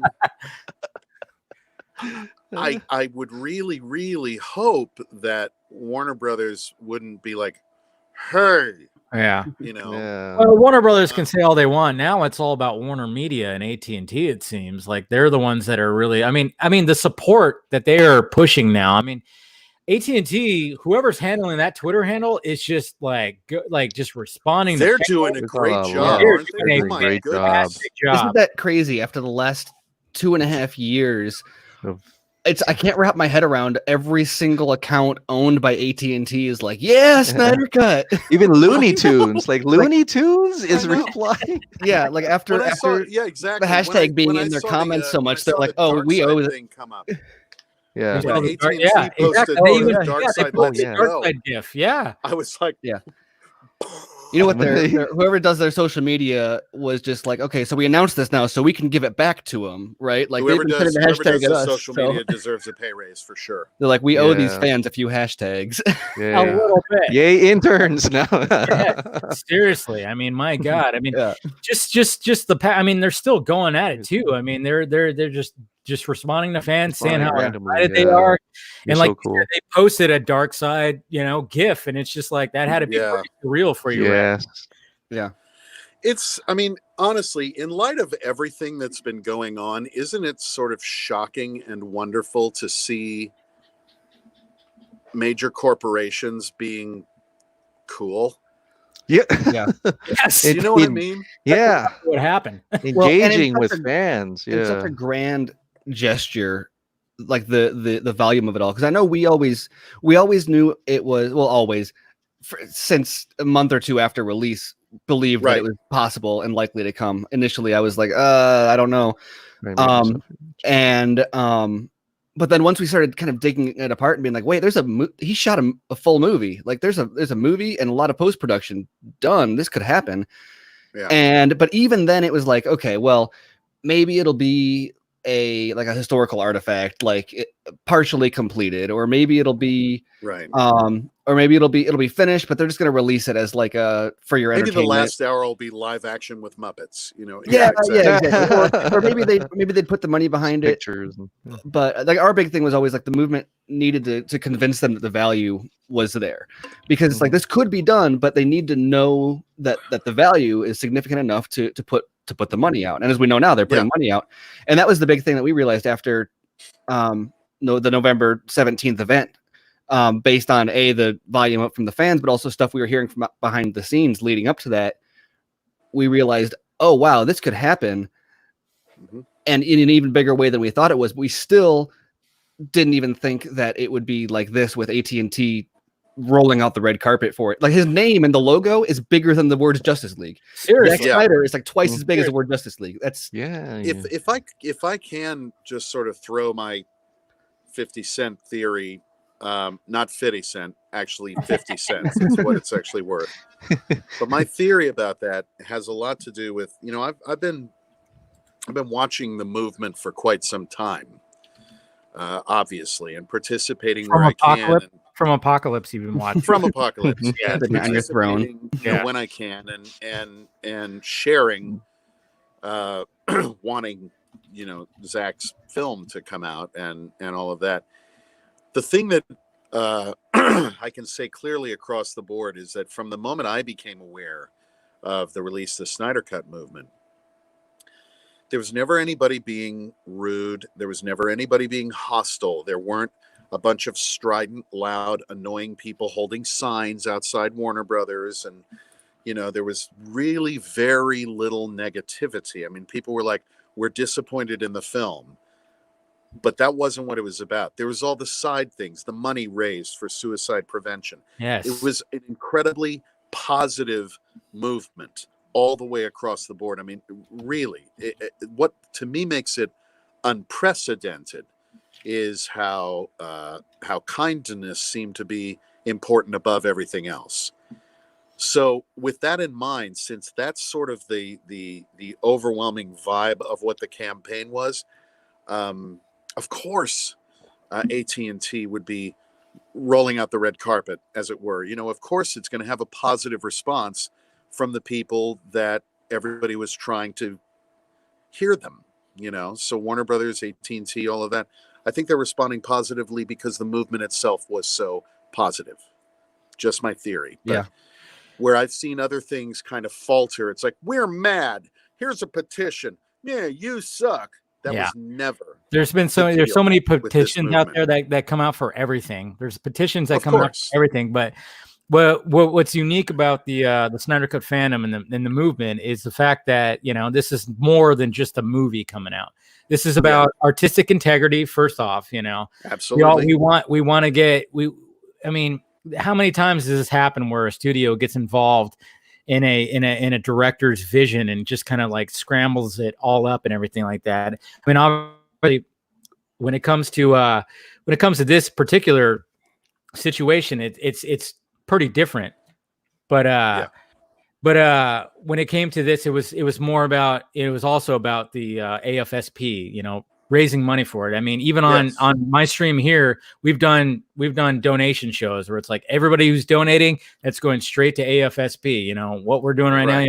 You know, we've done that, and even when this movie actually comes out, or when however form it comes out on HBO Max, you know, we want to continue that. Like, it's not going to end. And I think, you know, like, oh, is it just because of the movie that we're doing this now? I think people are going to continue on no matter what, like from years to come, like even after this thing comes out. And I think, great positivity, you know, positivity.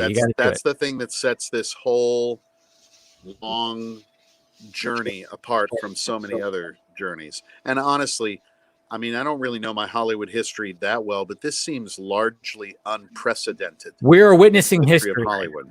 Yeah, I believe we are too. And what an honor to, if not be a part of it, at least sort of bear witness to it. You know, it's great. Yeah, seriously. I mean, it is. And we're going to invite. And everybody's been so nice. Yeah, everybody's been. You know what? We're bringing in the teddy bear of this group right here because Mr. Fatal J has joined. Oh, here we go. Fatal J, what's up? Mr. J. Mr. Ray, Mr. Porter. How are you? It's a pleasure. And for Dave for making me wait so long. Yeah, I did that. I'm just to torture you with a song. Okay. Butterflies in the sky.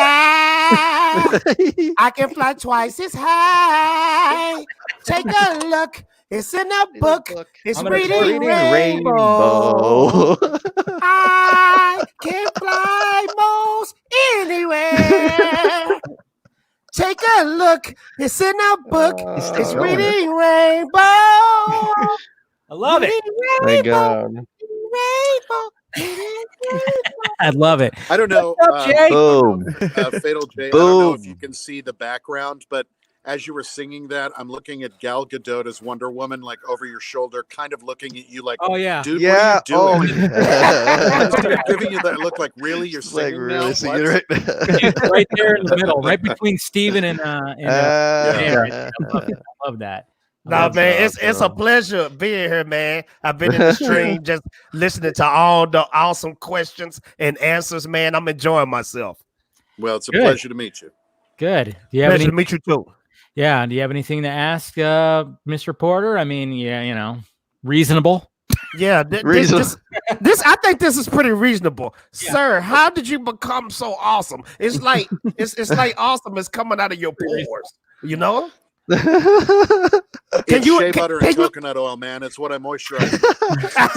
It creates awesome. Okay, I'm gonna write that down. Yeah. I put it down to moisturizer. Yeah. I got a question that I like to ask everyone I talk to who's acted for Zach. How did he pitch the role to you? Oh, good job, Steve. Like when you talk to Zach and he's like, "Hey, I got something I want you to do." How does he like, especially as someone really much of a pitch? But as like someone who you don't know you said you didn't know the character as well because like you're not a comic book guy. I didn't know it that particularly well, but I mean, honestly, there's no pitch. I mean, if Zach comes to you and goes, "Hey, I'd like to direct you," your next answer is yes. You know, it's funny because that's not the only time I've gotten that answer. Yeah, I mean, knowing Zach, I had the privilege of knowing Zach a bit before, doing this thing, and I like him so much as a person. That's like, of course, are you kidding me? Yes, I'll. I'm fortunate to have that relationship with a few like directors and producers. I think. I don't want to get too off track, but I'm part of the cast of Neil Gaiman's Sandman, the audio production. Yes, that's about to come out. Wow. The director and producer of that is a guy named Dirk Maggs, who I call a friend. He's a good guy, but he's one of those people too that's like, "Hey, I'd like to work with you." Yes. What? I don't care what you want to do. Yes. Yeah. That's all you had to say. Yeah. So Sandman is about to come out too? Yes. Audible's full cast audio production of Neil Gaiman's Sandman is coming out in June? I think next month.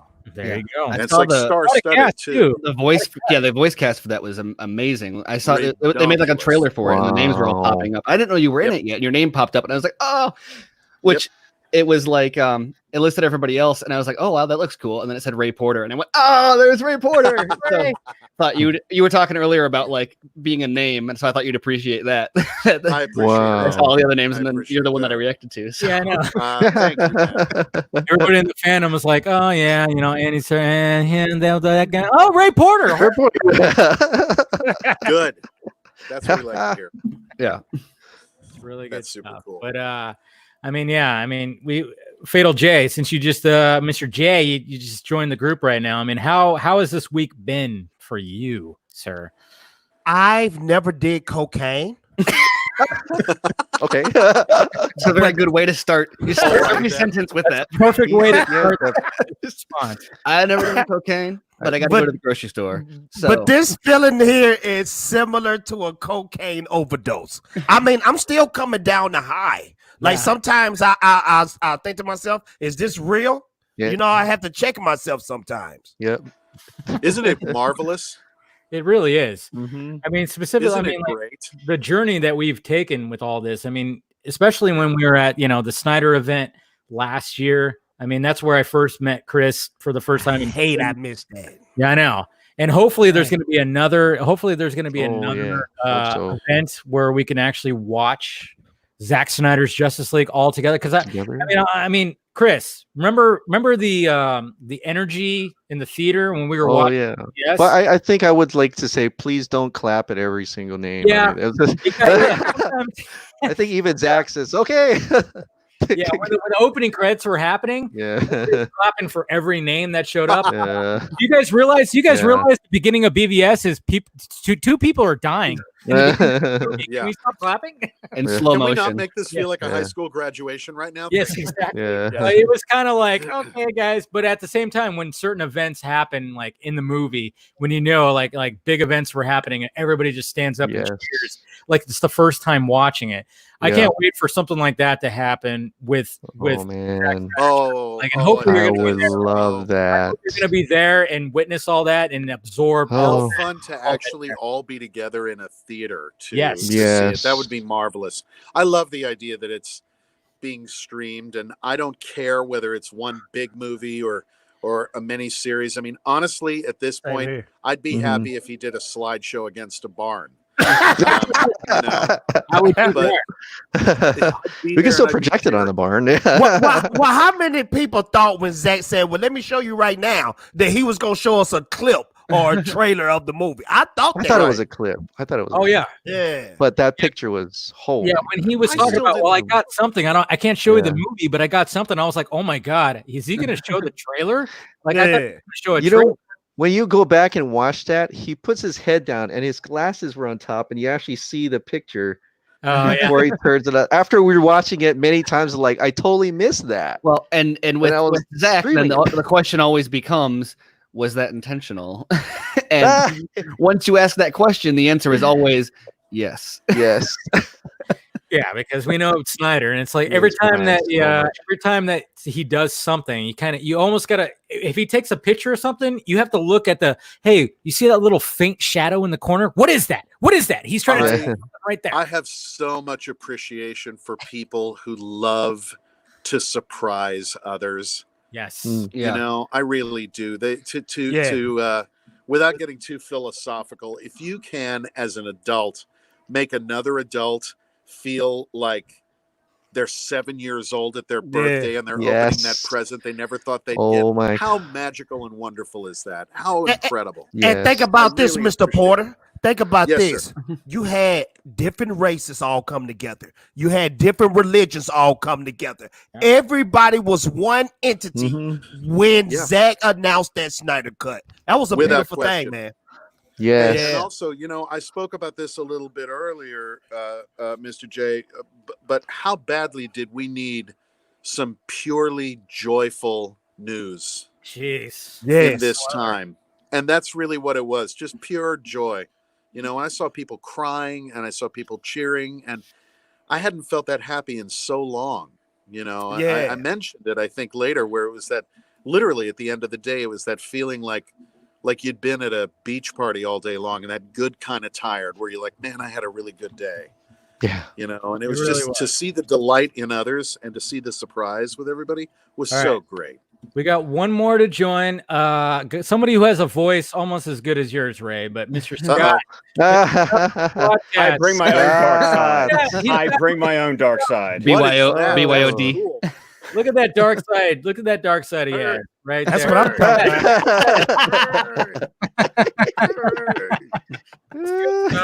Come on, Scott. Size doesn't matter. Size doesn't matter.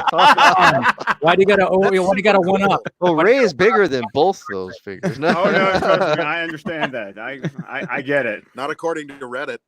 Wow. Don't go on Reddit. Don't go on Reddit.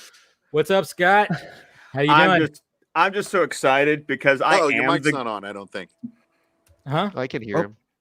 No, I can hear Scott. Can you hear? Scott? Yeah, Scott? I'm here. Okay. Can you not hear it, Ray? I can't hear Scott. No, I'm sorry. Uh-oh. All right, I Scott. can hear You move your mouth and I'll say the words. All right, here. Sometimes I enjoy going to the Oh, cool. Click the link again. Wow, look at Okay. Click the link again. Yeah, come out and then come back in. Cool. Oh. All right. Yeah, see. What's that made out of, Fatal J? Jay gets a little freaky with his This is the Steel book, The Man of Steel, which is my favorite movie. Oh, wow. Yeah. All right. And I've been walking around with this like it's a championship belt or something. Ever since I heard this not Can you hear Scott Ray? I have volume now. Yes, I hear you. Okay, we're good. Yes. We're good. Sweet. I was just going to say that because as these guys know, in my day job, I am an English teacher. So cool. I have several of your audio books. I love your reading of the Philip Marlowe novels by Raymond Chandler. Those are some favorites of mine. For context, when the news broke that you were Darkseid, everyone was like, "Oh, who's this this Ray Porter guy, and Scott was over here like, you guys don't know who Ray Porter is. He was already a fan. So all of your like 200 Twitter followers before the news came out, I don't know if he was one of them or not, but he was one of those guys. So he's small but mighty. Okay, here's a question, Ray. Do you do any like kind of voice prepping before you do any of your voice acting or anything? Well, I mean, a lot of it. Me. Yeah. A lot of it is the most beautiful sound I've ever heard. It's got a lot to do with whatever the performance is at hand. Do you know? I mean, obviously, you know, in a former life, I was performing Shakespeare in an outdoor theater for 1,200 people. That's going to have some different vocal demands than, you know, here in my audiobook studio, you know, recording and that sort of thing. I basically just try to, you know, hydrate and not strain the voice. And, you know, it's really tempting and really easy to go for like vocal extremes when you're performing, but you have to remember that if you blow your voice out and you've still got a whole story to tell, then you've shot yourself in the foot. You know, there's no there's no recovering from that. So you have to make choices that will help tell the story, that will embody a character, but that you're still able to convey the written message from the author to the audience member. So for me, vocal prep, I mean, it's not a lot of strenuous. I mean, I did when I was in college and everything, but after a time performing live theater so often and so much, you just kind of get to where you've got techniques and you're fine without having to do a whole lot of work, you know, beforehand. But I still, you know, do things, you know, tongue twisters and whatnot. Yeah. Try to wake up all the musculature. Yeah, I mean, my whole thing, like before I like do like something like this, I just go like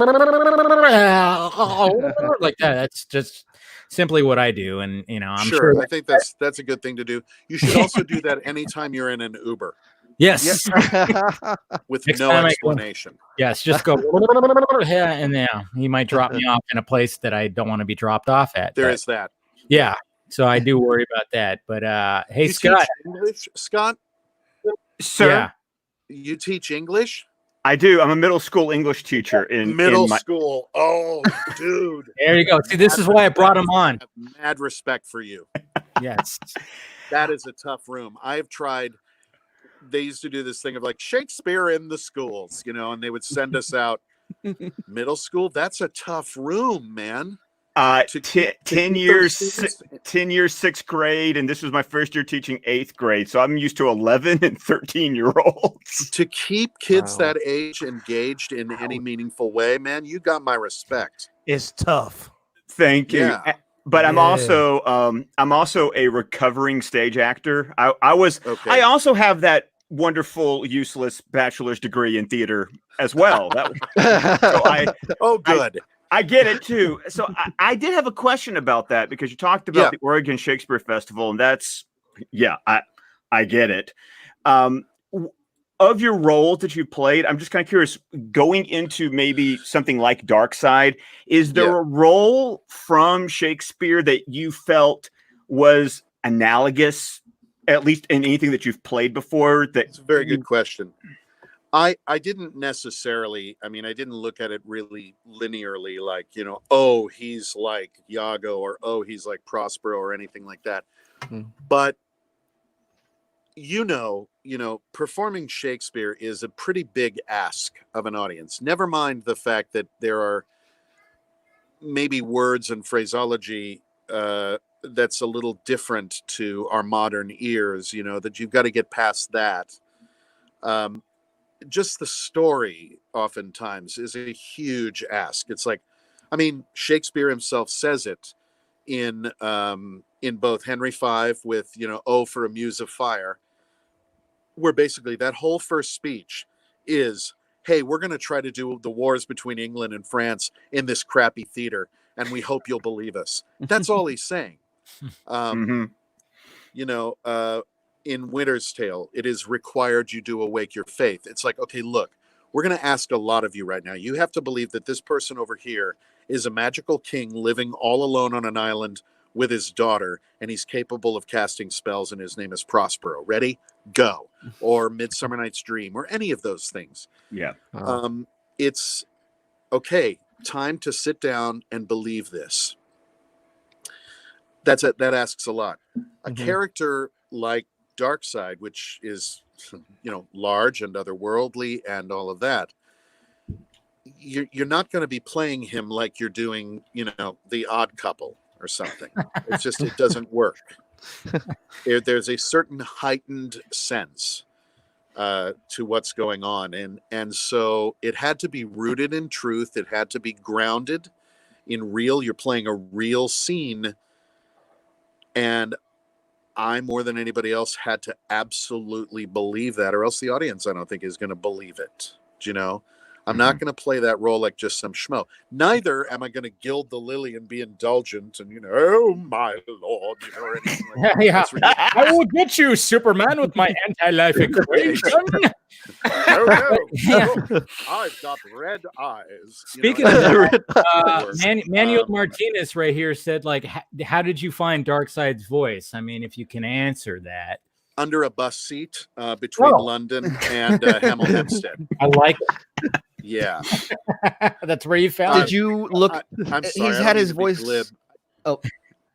Well, vocally, I had a sense of what I wanted to do, and I kind of, with the idea that, the powers that be could change it or ask me to do anything else, I adopted what I felt was appropriate, and I did it, and they were all like, whoa. And they liked it, so there it was. Man. He's been done by a few different people in animation before. Did you look to any of that before you found your own? Or Ironside. I know Ironside. I know Michael Ironside is like, the definitive. And I understand that. I didn't. And going back a bit to Shakespeare, if you're playing Hamlet, Hamlet's been played, what would you say? It's a 500-year-old play. It's a very popular play. He's probably been played 7,000 times by 7,000 different actors, each of whom has someone in the audience who thinks that's the only Hamlet. That's the only good one. Well, I can't go on stage and convincingly do my work if I'm thinking about that other performance. What I have to think about is conveying the story. And so while I have huge respect for the other actors who have played that particular role, I needed to tell Zach and Chris's story in the way that they wanted me to. And I needed to keep my eyes off of what other people had done with it. Mr. Porter, that's very interesting because I notice a lot of actors, they imitate somebody or something. Because I could remember Johnny Depp said in Edward Scissorhands, the inspiration for him being that character was his freaking dog. He said it was his dog. Well, you derive things. I mean, I will say this. I did a really terrible film a number of years ago where I had a scene with Gary Oldman. Ooh. And Gary Oldman was a great guy. And he was fascinated because I was doing Shakespeare at the time. So we got into this conversation about Shakespeare. And he said, what are some roles you played that you really liked? And I said, well, I played Tullus Ophidius in Coriolanus, who's this like horrible, scary character. And he goes, oh, that's a great role. And I said, yeah, it's funny you mentioned that because I basically was stealing from you in The Professional for that role. He said, what do you mean stealing? I said, not directly lifting your performance, but that vibe of every time Gary Oldman appears in that movie, The Professional, you're a little afraid. It doesn't matter what he's doing. You're just a little afraid it's going to happen. There's that tension thing. And he goes, and Gary Oldman said, that's interesting you say that because when I was shooting The Professional, I was going to the National Theater and stealing from Anthony Hopkins. That's hilarious. Performance derived from another performance. It's but Mr. Porter, don't feel bad because I was acting like Dave today and ate nothing but hot dogs in celebration of the Snyder Cut. Yeah, so as someone who's been following the movement, you could say like at a fishbowl sort of on the outside, but also a part of it in a way. How aware of like the hot dog memes and stuff are you? Do you know what that joke is? I'm not. What is Okay. it? Well, It's Oh my god. Chris Wong Swenson up there made a phenomenal analogy between the Snyder Cut and a hot dog a while back, and it kind of caught on. yeah. So we were all having fun during the Man of Steel live stream from Zach because he was obsessed with that hot dog truck. And and so so depending on who you ask, that may or may not have been referencing Chris Wong Swenson's obsession with hot dogs. But it was so funny though, because when Zach said hot dog truck, everybody said Dave. No, they were saying Christopher, but when he mentioned vodka, that's when Vodka, that was Dave. Because Yeah. like Snyder was like drinking water. He goes, "I swear it's water, not vodka." I And I'm remember like, that. He oh, looked at the camera. Yeah. When he goes, it could be. He mentioned coffee a lot too. again, when Snyder does something, you kind of go, "Wait a minute, what did that mean? What? Yeah, What? they're all like inside jokes. The hell is Right.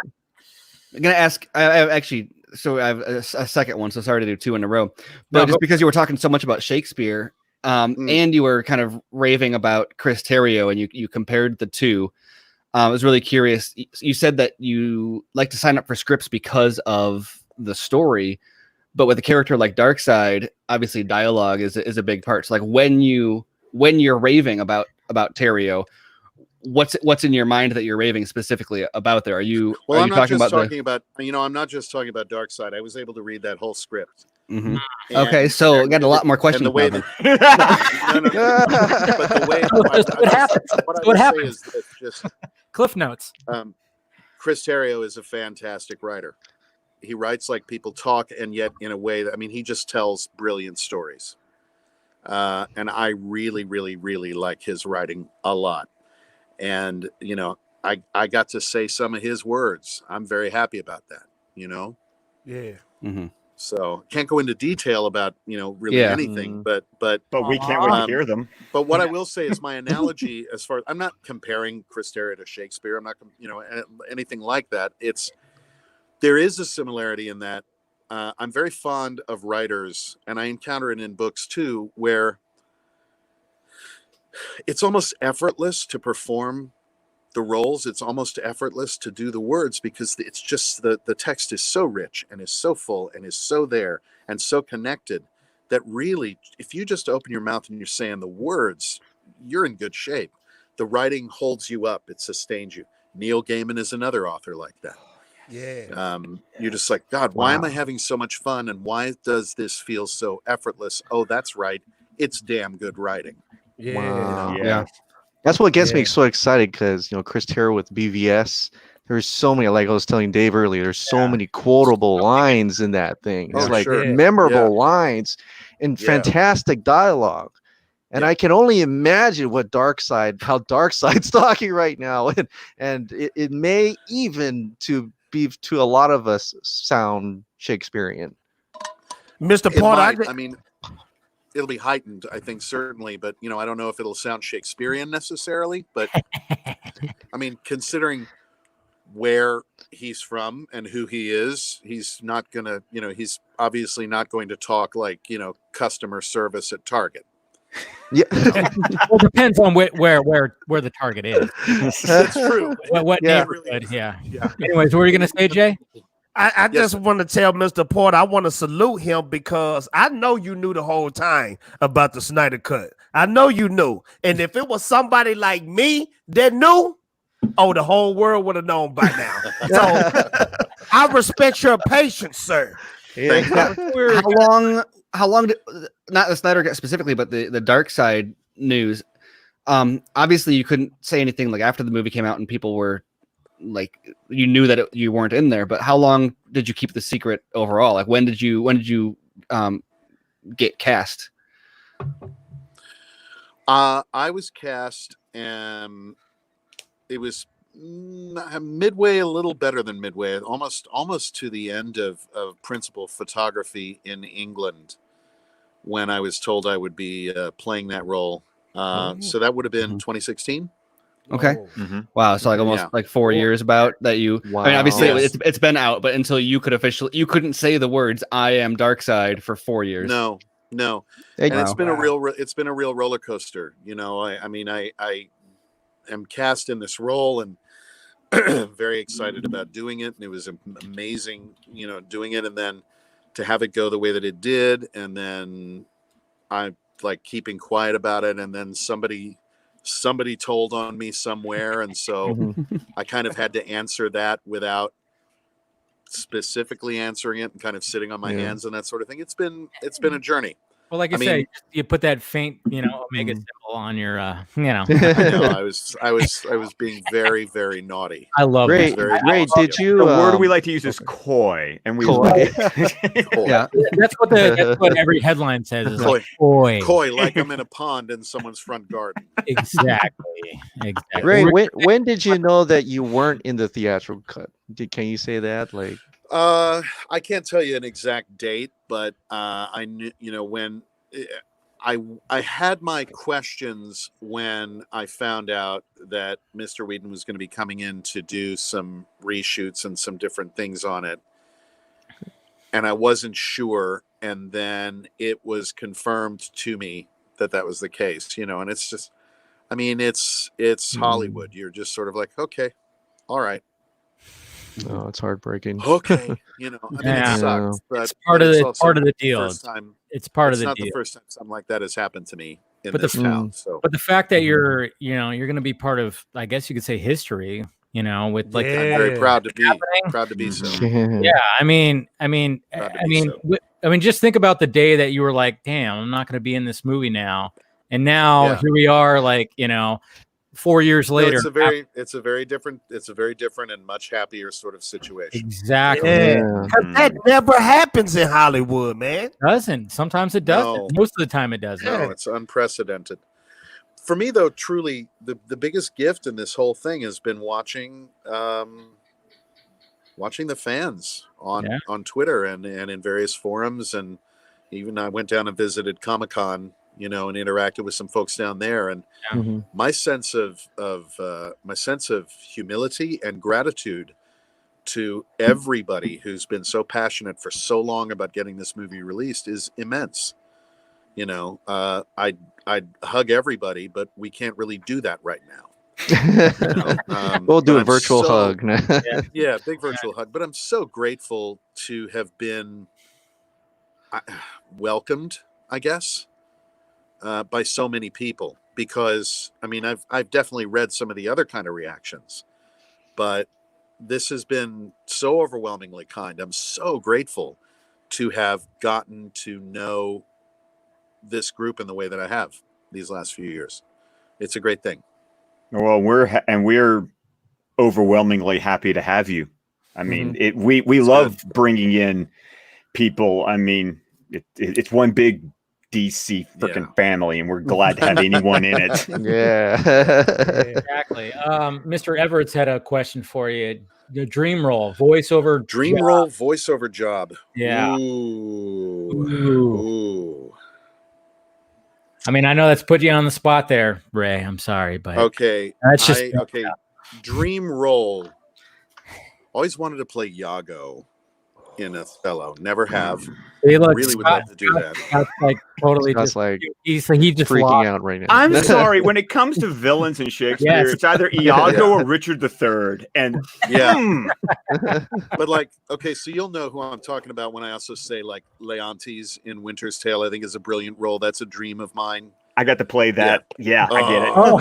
Oh, This is you two want to be alone? Yeah, it's like you guys. you should be on the Yeah, Ray needs to go on the squad DC cast Squadcast. with Scott Yeah. and Tim, because Hey, we'd be Scott's happy to have you. I'm telling you, dream Ray, role, you need to go like- on his podcast, which is a squadcast. Okay. Yeah, you definitely do. Um, You guys will probably have like a 5-hour podcast. everyone's gonna hijack your voice for I the next gotta couple weeks. say, Sorry. I always wanted to, from the moment I started doing work in Hollywood, I was always like, God, man, I will wear the rubber makeup. Put me on Star Trek. Let me be in Star Wars. I mean, I'll do a monster. I don't care. I want to Me be. too. This sounds so silly now that I say it, but it's like I always wanted to be able to like see, I don't know, a toy, like some kid carrying a doll or something and go, yeah, that's me. I played that role. Mr. Porter, we're friends now. You know- You're a Trekkie? Well, of course, I have great appreciation for that. Are you kidding me? Okay, Mr. Porter. Mr. Porter, Yes, this is the question right here. Yes. What is your favorite Star Trek? The original, Deep Space Nine, or Next Generation? What's your favorite? Ooh, original or extra crispy or teriyaki? I don't know, man. Crispy, I love that. That's a hard one, ain't it? I love the original. I love the Next Generation. I love Deep Space Nine. They're all kind of, they're in the same universe, but they're all so unique and so different. I have a great appreciation for all of them. I really do. But like, I always wanted to be a part of that kind of scene. The Star Wars, DC, that kind of thing. So that would be a dream role, in Hollywood. Voiceover gigs. God, I don't know. There's so many good things. Games, God, I'd kill to do a Rick and Morty. A Rick and Morty fan, guys. Yes. There's so many good things like that. It's funny. I think when I first started out, I had like 2 or 3 dream roles, and now I have probably 500. Sounds about right. You said you wanted to like get prosthetics and makeup and all that. So how was it doing motion capture then instead? Well, I've said this before, but you really do not want to see me and Kieran Hines in black lycra suits.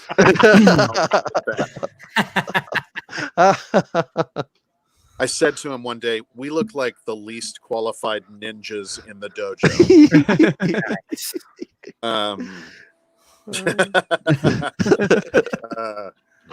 But like for Monk, I had to wear a massive prosthetic. Really? My makeup call was at 3:00 in the morning for a 9 a.m. start time. Oh my God. I was 6 hours in makeup, and Wow. And I happen to know a really incredible, very fine actor named Armin Shimmerman. Oh, yes. Who was one of the Ferengi on Deep Space Nine. And, that was his day gig, was all that makeup. And I was like, man, never mind just the discomfort of it. How do you act with all of that? Because the Ferengi got like they got big giant heads. He was short, so he was like in every episode. And like all of this other stuff. And the fact that Armin was able to turn in such great performances consistently all of that on his face. Yes. I've had the privilege of doing a Shakespeare play with him, and he's off the charts. Yeah. But, to see him acting like, amazing. Well, when I think about stuff like that, I think about Jim Carrey playing the Grinch. I was going to say that's a lot. 5 hours, 6, whatever the hell it was, to put on all that, and he still had to act like Jim Carrey doing the Grinch, and it was a good performance. Like I dig that. What? Dave, they say he had a Navy SEAL guy on there to teach him how to handle torture, because that's how the suit was. Yes. Oh wow. It's funny when they're doing stuff. A lot of people know this, I'm sure, but like when they had to build the prosthetic for Monk, they had to take a mold of my face. So I had 2 straws in the nose, and I'm lying there, and they're layering in all of this plaster. Well, you can't really. You can hear a little bit, but every other sense is dulled, and you have this weight of this stuff on your face. Whoa. And I was fine. I've heard some people have gotten claustrophobic and weird about it. I was really fine. Right up until the time the makeup guy tapped me on the shoulder and went, "You're doing great." And involuntarily, I started having this panic attack. Oh, man. My heart starts like pounding. It's no joke. The demands in that kind of situation are pretty. Yeah, when you see actors doing that, when they're getting like their face, like like the whole thing, and you see like the straws coming out. When I see that, that gives me like that makes my heart pound. Like I start freaking out for anxiety. Yeah. I'm like, how do you do that? You just sit there and they pour like all this crap on your face. You just sit still. Wow. And the one thing that kept me from freaking out, because if I freaked out, they'd have to take me out of the makeup and then redo it. So the one thing that kept me from freaking out was realizing that these people had done all of this damn work up to this point. Yeah. And if I freaked out, that would render it useless. And I'm not going to do that. Because I don't actually work for a living like these people do. You know what I mean? Mm-hmm. I pretend. I wear clothes that aren't mine. These people are actually working. So I'm not going to mess with that. Yeah. It's just like keep it together, keep it together, keep it together. Oh. However, the stuff they used to build the mold was called alginate. Uh-huh. Best stuff for your skin ever. I was like, No, really? oh, this is brilliant. Can I do this every day? Well, does it like exfoliate? Does it like remove, like peel a layer? Exfoliates it, Yeah. it's deep moisturizing. Wow. It's like, wow, this is a claustrophobic salon treatment. And does it go on cold? Yeah. Yeah. Oh, yeah. I haven't for like arts and crafts purposes, not anything big. I did I did like a face cast once, and yeah, it's weird, and you get a little bit claustrophobic during it, at least for the one that I did. Just and with your beard, CGI. Did they make you shave your beard? Yes. Yeah, I did not, and I lost. That's hurt. They tried to tape it. That's a And lot. Get off. I did I shave lost for a the couple. face capture. Because you're wearing this head rig with a camera, with two cameras that are like that, Yeah. and a light on your face, so that they can and then dots, so they can catch everything, so they can make your face into what the CGI confirmed. Dark side exfoliated. I wish you were doing your dark side voice so you could say that. Here's a phrase I never ever thought I would actually say. Thanks, Crunch Butt Steak. Now that's from Terrio. That's a line from Terrio. That's a total Terrio. I believe you'll find that in Henry's the Sixth, Act 3. Yeah. Lord, and thanks, Crunch Butt Steak. I love it. I do have a production question because I'm kind of curious, because you did the motion capture, and then I'm assuming that the motion capture is one thing, and then the actual being in the studio to record the lines is something independent of that. Am I correct about that?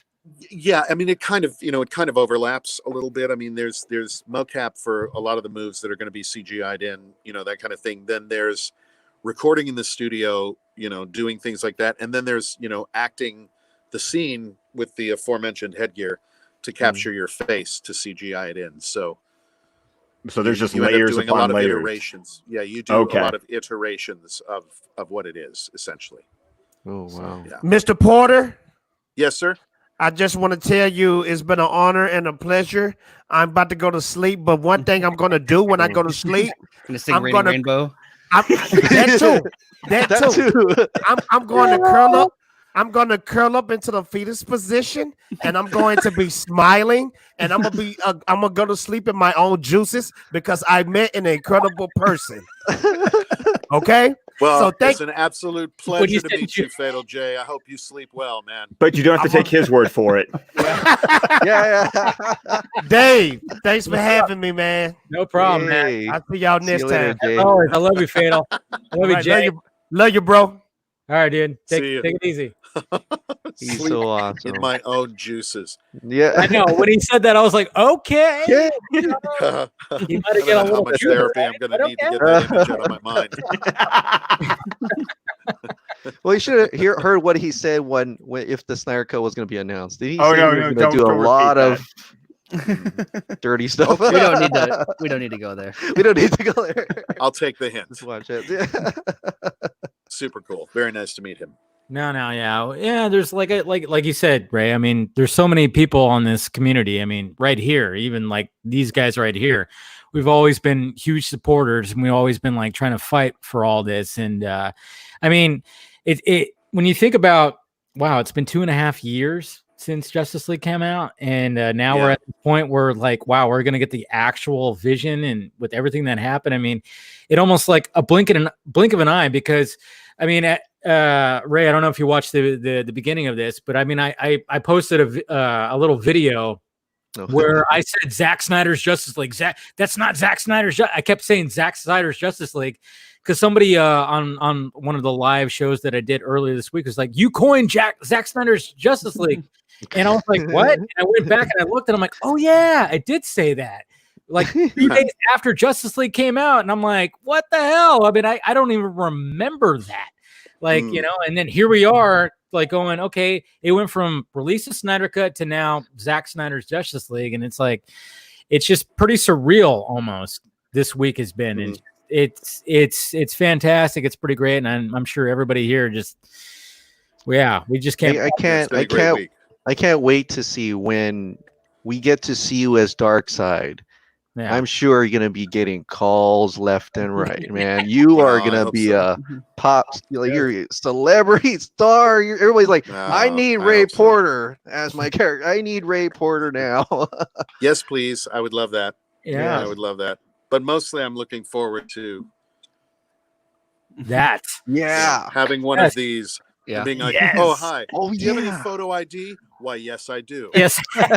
The Hot Toys version, man. Hot Toys, The Hot Toys. Or McFarlane Toys now does the multiverse series, True. and Oh, they do. Oh, that's right. Yes. and Tom McFarlane does some great toys. Oh, He really that's does. man. That's Yeah, super cool. Scott's drooling right now. A little bit. Yeah. Wipe it off there. Yeah. You're on camera. You're on camera. You gotta, be professional, right? Yeah. Okay. Not in front of Wonder Woman, man. Come on. Now you got. And now that Jay's go gone. do it right there. That's called my wife's look. That's all I'm saying. Seriously. That's all our wives look like. "Hey, cut it out. This Snyder cut already. That's No, but, funny. yeah, and then you also got what Sam said right here. You also got Funkos too, man. I mean, Funkos. Oh, Let's that's go. right. Yeah. Yeah. I mean, Funkos. Come on. when is Zack Snyder going to get his own Funko? I mean, Patty Jenkins just got hers, and other directors have got his. Oh, I'm think waiting it's for not, that I Zack think it's Snyder not too far away. I think it's not It's too not. far away. I think Shut up you know and what take my I mean. money. Yeah, with all this that has happened, I mean, like we were talking about, this is history in the making because never has there been something like this. I mean, you could talk about the Donner cut, but that took so many years to get out, and that was a whole different time period. Now, like we're in this whole streaming wars thing, and the fact that Snyder got this movie that he was trying to do, and he had a tragedy that happened, but he still wanted to like push for this movie, and then things happened, and we can obviously talk about details with that. But the fact that after 2.5 years he's finally going to get his vision realized in whatever format it's going to be. I mean, it's really just a beautiful thing. I'm so happy about that. Yeah. It's marvelous. Yeah. And it's it's it's justice, gonna be even I guess, bigger. if you will. It's going to be even Justice. bigger than he originally wanted. I really Well, like. there's that great quote that Zach posted on Vero earlier today that Harry I was Lennox just gonna wrote. say that exact same thing. Things don't just happen. Sometimes they happen just. And I love Yeah. that. I thought that was Like brilliant. that. And since we're just talking about Funko, well, I think that this definitely qualifies Zach to finally get his own Funko. It shouldn't have taken this for him to get it. Like the fact he doesn't have it that's already is true. a crime. That's right. Yeah. Like if you look at some of the other people that have one, like it's kind of ridiculous that there's not a Zack Snyder Funko already. So hopefully, not that that's like necessarily like the be all end all, but if I Oh can't God, get, is that the next movement? Release the Snyder Funk? the Snyder Funk. Well, that's already been going I on. think you just started it. Every- Yeah. Hashtag Every release time, the- I think every time Funko actually posts something, we actually said that. Hey, we got Man, Hello. What's going on, guys? Hey. How's it going? joining the Doing panel well. here. What's going on, Ben? Mr. Porter, I'm nervous. I wasn't expecting to be part of royalty tonight.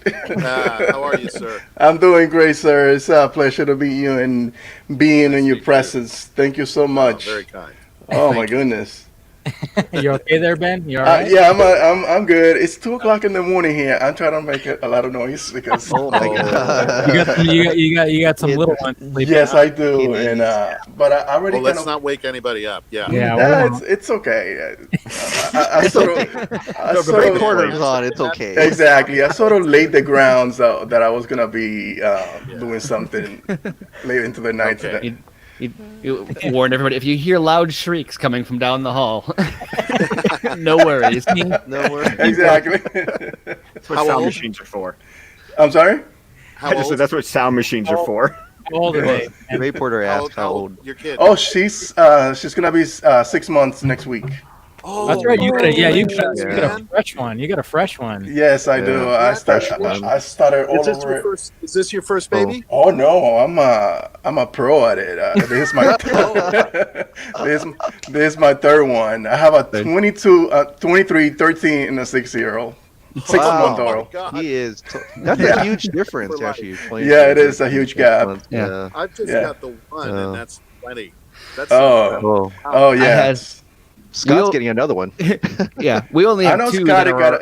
Scott got one on the way, right? I've got my third one in August. Yes. Oh my god, yes. I'm like you, man. 3 boys, just like Scott. 3 boys. That's fine. We only have 2, but my house earlier tonight had 5 children under the age of 5 just tearing everything up.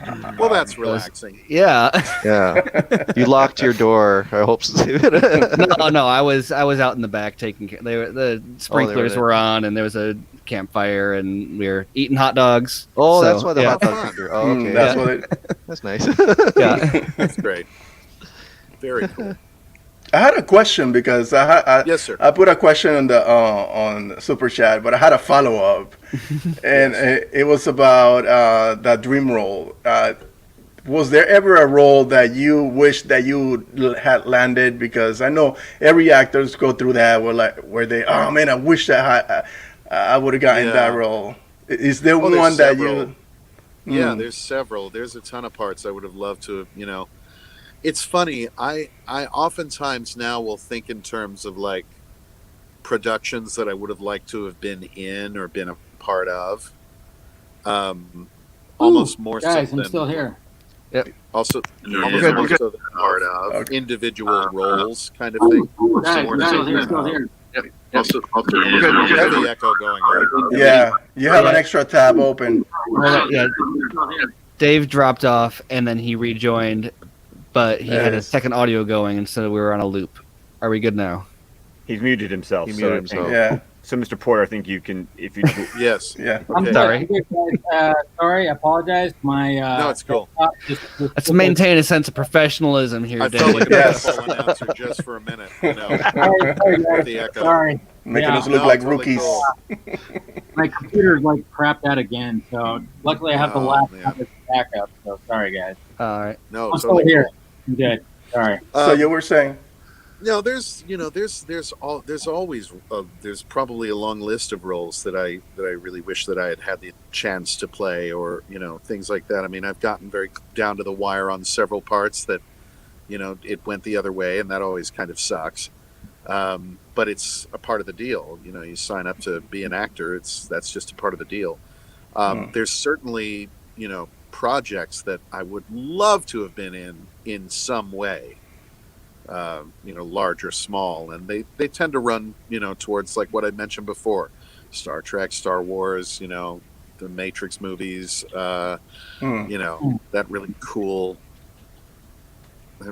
stuff.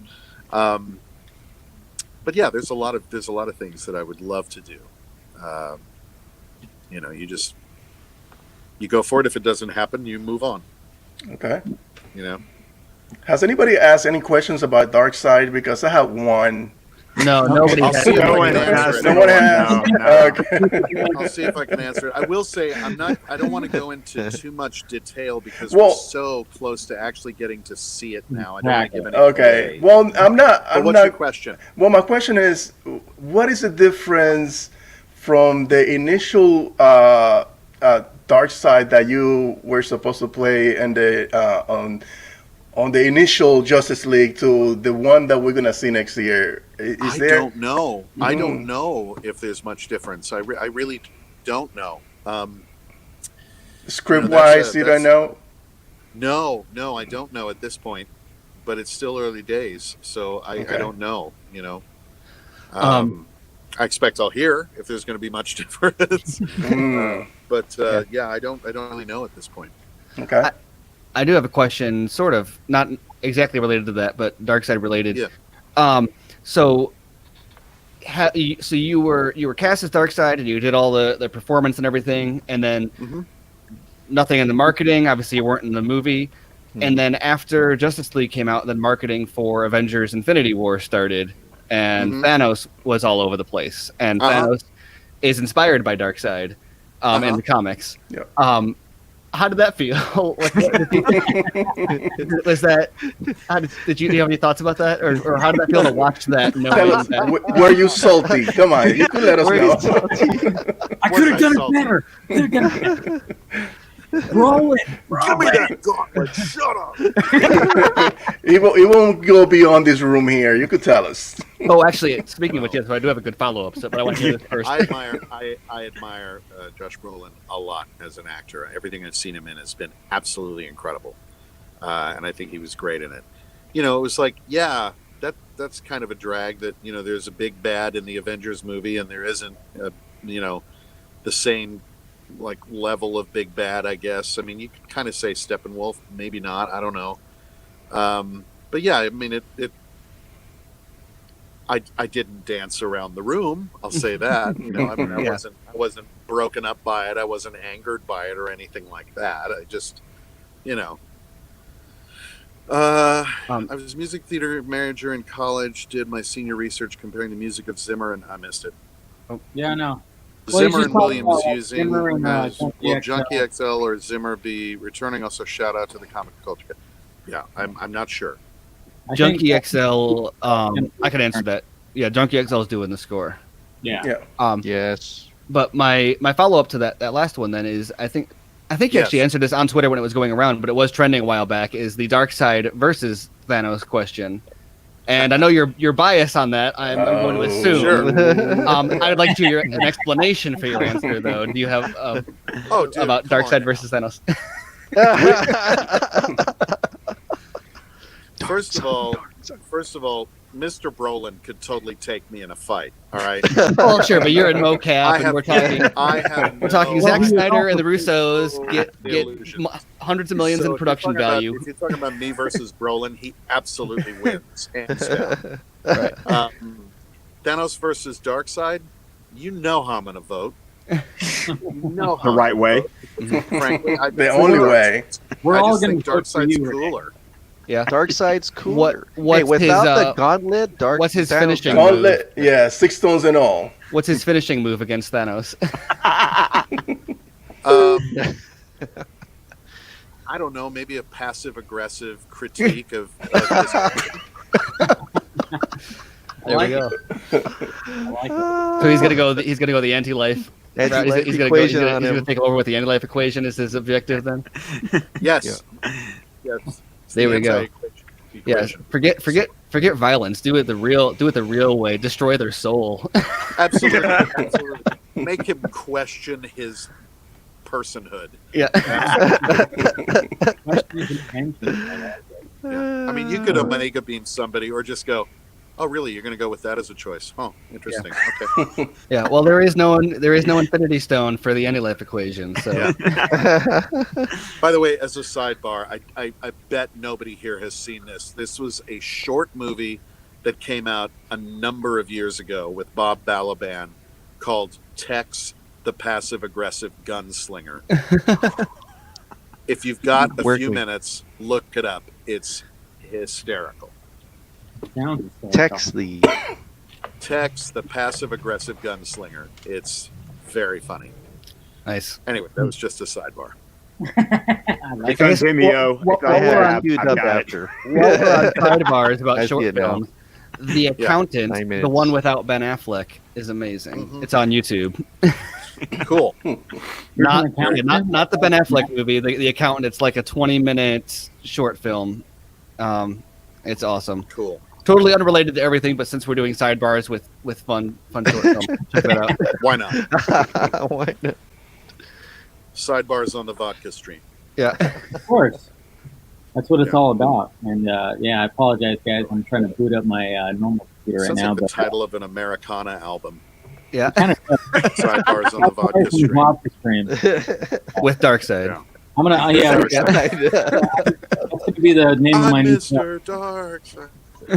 Somebody should do that. Rewrite Mr. Brightside. Mr. Brightside with Darkseid. Yeah. There's some people that could do that. Probably in the chat right now. Me. So let's now that it's out there, this that needs to happen. Whoever I gotta say, I'm absolutely staggered by the art that people have made over this time. Yes. The various drawings, the renderings. I mean, it's staggering. I take it you've seen Victor Ku's poster that heavily features Darkseid. I'm sure you've appreciated that a lot. It's amazing. Oh yeah, no, I'm going to be buying a copy myself. Yeah. I want that in my house. I think it's cool as hell. Oh yeah. But I almost even thought- it's like, just the amazing. I was amazed at how fast. Like Zach dropped a couple of those stills, and like within an hour, there's a fully realized, textured, like GIF. rendered, Mm. colored. Blew my mind. Did you get a chance to see the finished product of Dark Side?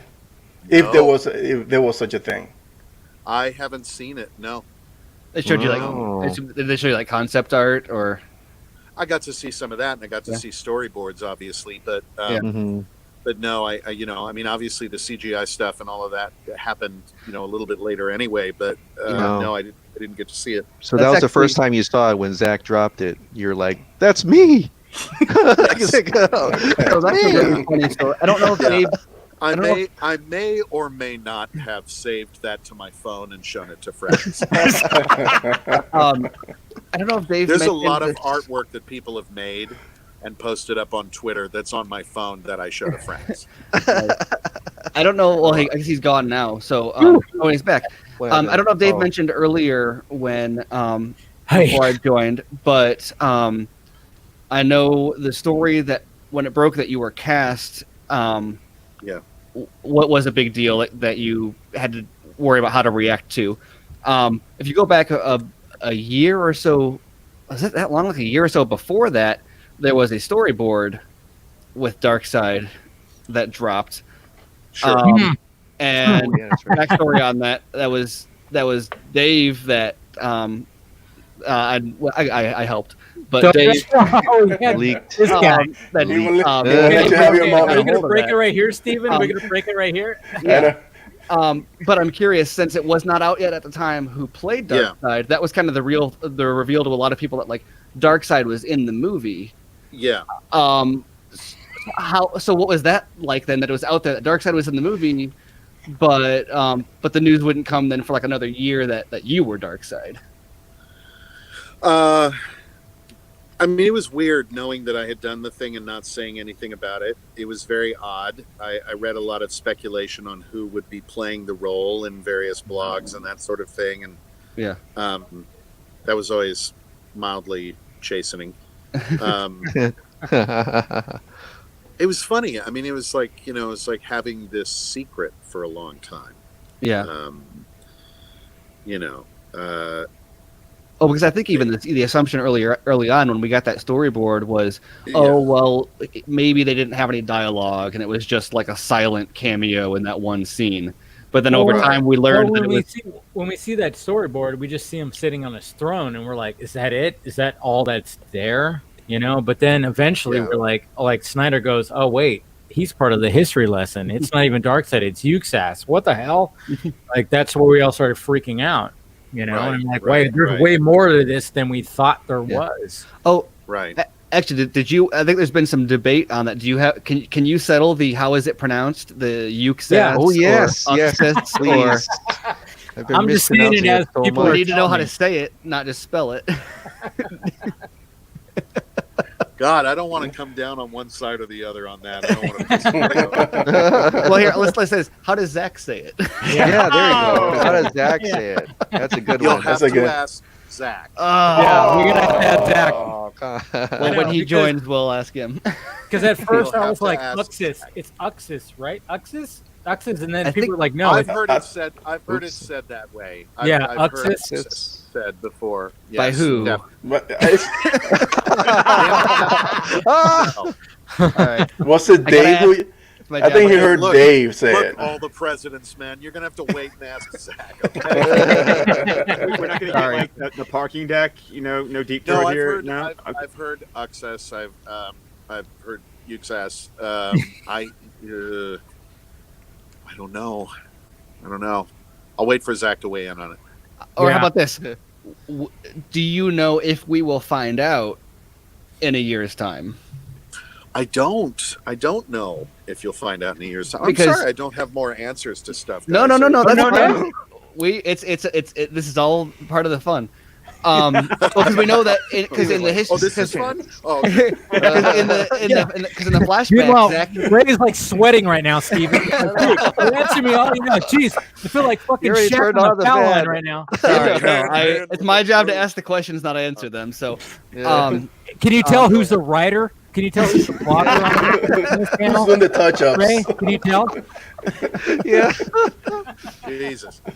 well, no, because Zach specified that it's Yuxas, which I prefer that version in the Okay. in the flashback. Well, when I say Yuxas, he spells it. I haven't heard him say it. But Zach specified that it's Yuxas in the flashback, so I didn't know if anybody used that name at all in the film, or if you had heard someone use that name. So that's why I was asking if we will find out. No, I have, as I said, I've heard a couple of different pronunciations. Yeah. Well, But we have an English teacher here. Why don't you chime in? Oh, come on. I have to look at books and go, OED. that's what the audiobooks are for. Oh. Sorry. Damn. Hot potato. Oh, that's hilarious. Sorry, I put you on the spot. I actually have a question as a father I wanted to ask. Okay. You know, because I hear other actors talk about this when you get to play IP characters who are big deals, and even though you were not familiar with the comics yourself, is your son impressed? Just kind of curious. Okay. His mother has been working on these movies for quite some time. Okay. So Batman and Superman and Wonder Woman and The Flash and Aquaman are at mommy's work. You know what I mean? Yeah. And he would see, when he was much younger, like he would see a classmate wearing a Superman shirt, and I could see this little smile, like he's like, I know Superman. You know what I mean? Oh. I think he's aware of it, and he's certainly proud about, all of that. But it's a different kind of perception than, like, say, we had growing up, where it's like, I loved Batman, especially. I was a huge Batman fan as a kid. Good man. And I've got my Corgi Batmobile around here someplace, but the original one. Oh yes. So, but it's a different kind of a perception. Yes, well done. When your mother is bringing you to work, you're 6 or 7 years old, and your mother is bringing you to work, and Batman is walking around and is talking to you and saying hi. It's a different perception than, say, it would have been for us with comic books and that sort of thing. Okay. All right. But hey, you can always say, hey, buddy, you know who can kick all of their asses at one time? This guy right here. And all you have to do is just put your hands behind your back and just float. And be like, exactly. Yes. With my hands behind me, exactly. I'd love to play a really good guy at one point. When he was like 3 or 4, there was an animated version of The Little Engine That Could that was out a few years ago, and I voiced the Nightmare Train in it. Wow. Oh, no way. I got complaints on Amazon. There was this one woman who wrote, like, I've got a 6-year-old No son. way. We were really excited to see The Little Engine That Could, and then that goddamn nightmare. And now he won't go to bed. Thanks, Amazon. I'm like, oh God. And I remember when it is so fitting. She must have written that like at 3:00 in the morning when the baby was crying in the back. That is so fitting. That is so No fitting. way. My son, he was quite young, and the Nightmare Train thing happened, and he gave me this look like, how dare you? I mean, just for him, I'd like to play one good guy. I love playing bad guys, but just for him, it'd be nice to be the good guy once, twice. well, so with the Nightmare Train thing, is that a do you take that as more of an insult or a compliment? What? What do you mean? Well, Like you're that scary. I mean, that's your It's supposed to job. be scary. That is very true. Right? Yeah. You did your job. Yeah. That's true. Clearly, I ruined that woman's night of sleep. So, hey, job done. So you did a fantastic job. traumatizing children. And to my defense, half of that is the animator's fault because what they drew was scary as hell. Yeah, Yeah, that was true. You know, yeah. so Not your fault. But you No, are you're now like that kid is going to grow up and they're going to be you're like the never ending story is like our generation. It's like, oh man, can you believe? And now that kid's going to Yeah. go and be like, man, that nightmare train. oh my god, yes. Oh, and then his friend is going to go, but you know what? That nightmare train was Dark Side. Dark Side. Exactly what's gonna happen. They're like, Absolutely. makes sense. Yeah. Yeah, I get- Absolutely. People in the chat keep on going like, "Can you do the dark side voice?" Of Not course, going to happen. Yeah, Let's wait not till going to happen. 2021. Yeah. Not going to happen Nice. until next year, guys. I appreciate Sorry. you asking, but let's wait for the movie, okay? But okay. The question I will ask though, you did Yeah. do something to kind of change your voice when you read I, it, right? I did a weird thing for the release of the Okay. Snyder Cut, yes. See, that's what I'm hoping for. I'm hoping that they didn't do any kind of like post-production stuff. I hope Voice whatever alteration. you did whatever, because I Well, mean, when you look at the probably. animated stuff, like everybody who's done the dark side, it's you could tell that's Ironhide. You could tell, Modulated. yeah, exactly. I just hope that they actually use most of your voice, like that it I wasn't like think they will. I Okay. think they will. Yeah. So I you think did they will. something I'm not pretty saying good. that- I'm not saying that, what I did on that release, the Snyder Cut thing, was dead accurate production value. Well, What I did but- before. But I think that, I mean, look at this production team. Look, I mean, Yeah. Zach I mean- doesn't put out low quality crap, so you're not going No, to get he some doesn't. modulated weird Yeah. thing. No. It's gonna Well, be, and Yeah. he's got a. You know. I guess this is the wrong way to say it, but he's got an eye for sound. Good eye for sound. okay. But also, I mean, if he you think does. in terms of the story, you get this weird artificial modulated thing. It might take the audience out, and that's not going to tell the story. And I don't believe that Zach will ever do anything that inhibits the telling of the story. Yeah. Well, like you said, when you Yeah. read whatever you read to Terrio and Snyder, I mean, what the fact of they said it was like, this is our guy. I mean, I can't imagine them like tweaking your voice. Like they might make it like maybe they'll make it like amplified or something like that. They might. Yeah, might. but I and can't see them- honestly, at this point, Well- they have my permission to do whatever the hell they want with it. Of course. As long as Yeah. it's out there. As long as it's out there. But I will say, Jeff Johns was really complimentary about my voice. That's good. For that, and great guy, by the way. And obviously Zach and the production team were very happy with my vocal choices. So Well, and I think to maybe put a bow on that specific question, you yourself performed the voice Yeah. to be to be directly Dark Side. Like not you performed it in a way to enable them to or expecting them no, to I did Dark Side. right, yeah, okay, not like here I said that in such a way that it will allow you to manipulate it better, but you said it in a way Yeah, that you exactly. would have envisioned it coming out of his mouth. Yeah, I didn't. I mean, it certainly wasn't like me walking out going, "Hi, Steppenwolf." Boy, Yeah. I'm gonna get you, Superman. It's my No, Omega wait. beans. and your Ah. little dog too. No, no. Yeah. Let me get to make this is Terrio dialogue. The stereos at its finest. Not the lawsuits. Oh God. Well, no, 'cause like that, the Wizard of Oz reference sounds like something from like Lex Luthor would say. So that's like very. Yeah. And I nice just cross wonder, I'm gonna promotion with check my HBO mailbox Max. tomorrow. I wonder So how many cease and desists I'm going to get. Oh, there. Yeah. no, yeah. no. I mean, I was, acting the role, and I expect that they're going to do something with it, but I was acting the role, so Yeah, I just can't imagine if they actually thought like hey, this is our guy. I don't think they're gonna do much tweaking besides like make it amplified where it sounds like right. a little more menacing, a little more like Right. you feel it in the chest. Like when people watch it, they're gonna hear that Yeah. voice and they're gonna feel it in their chest. I hope so. Sadly, I mean, obviously we want to see it in like the movie theaters, but the way things are happening, who knows when that's going to be a possibility again. But I'm just hoping that whatever decision that they decide to do with the voice is like, yeah, you feel that like in your chest, and you're just like, this guy, look at this guy. He threatened Superman. Did you hear that? Jesus Christ, something like that, or he threatened Steppenwolf for fuck's sake, or something like that. I don't know how it's going to be. I don't know how it's going to be shown ultimately. I don't think anybody really does. That's sort of a big question mark. I mean, it's obviously HBO Max is going to show it, but will it be on a large screen? I think it's too early to tell. Probably.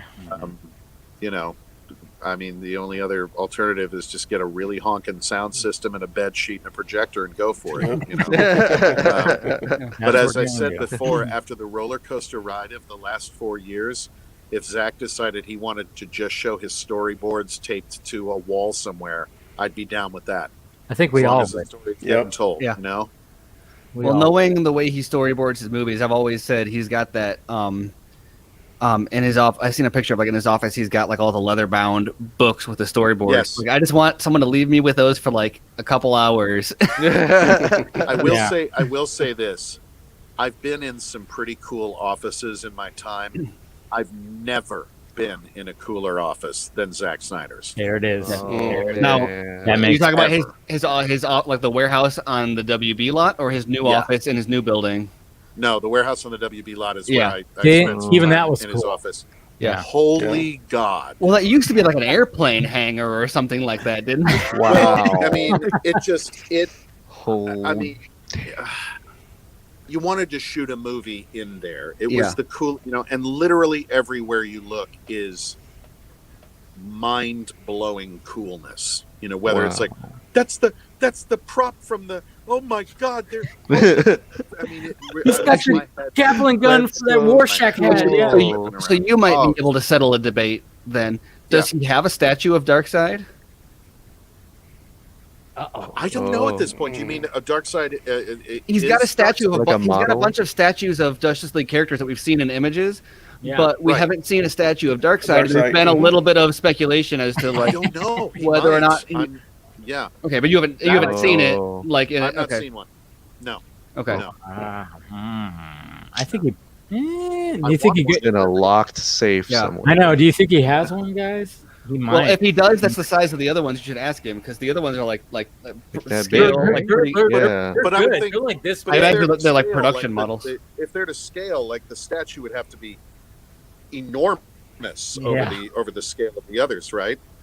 Are you saying that was a clue right there? Is way bigger than what are you saying here, Ray? I don't know. Wow, you scared away. Don't quote me on that. Damn it. No, every seen in comic books or whatever. He's big. Yeah. I'll be right back, guys. Keep talking to yourself. All right. Yeah.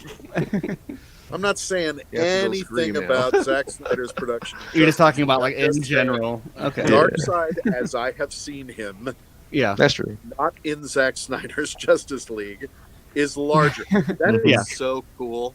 Now, that's so cool. Hey, Scott, why don't you take that out of the box so we can get a good look at it? Yeah, I know. That's never leaving the box. Talk to Brett first.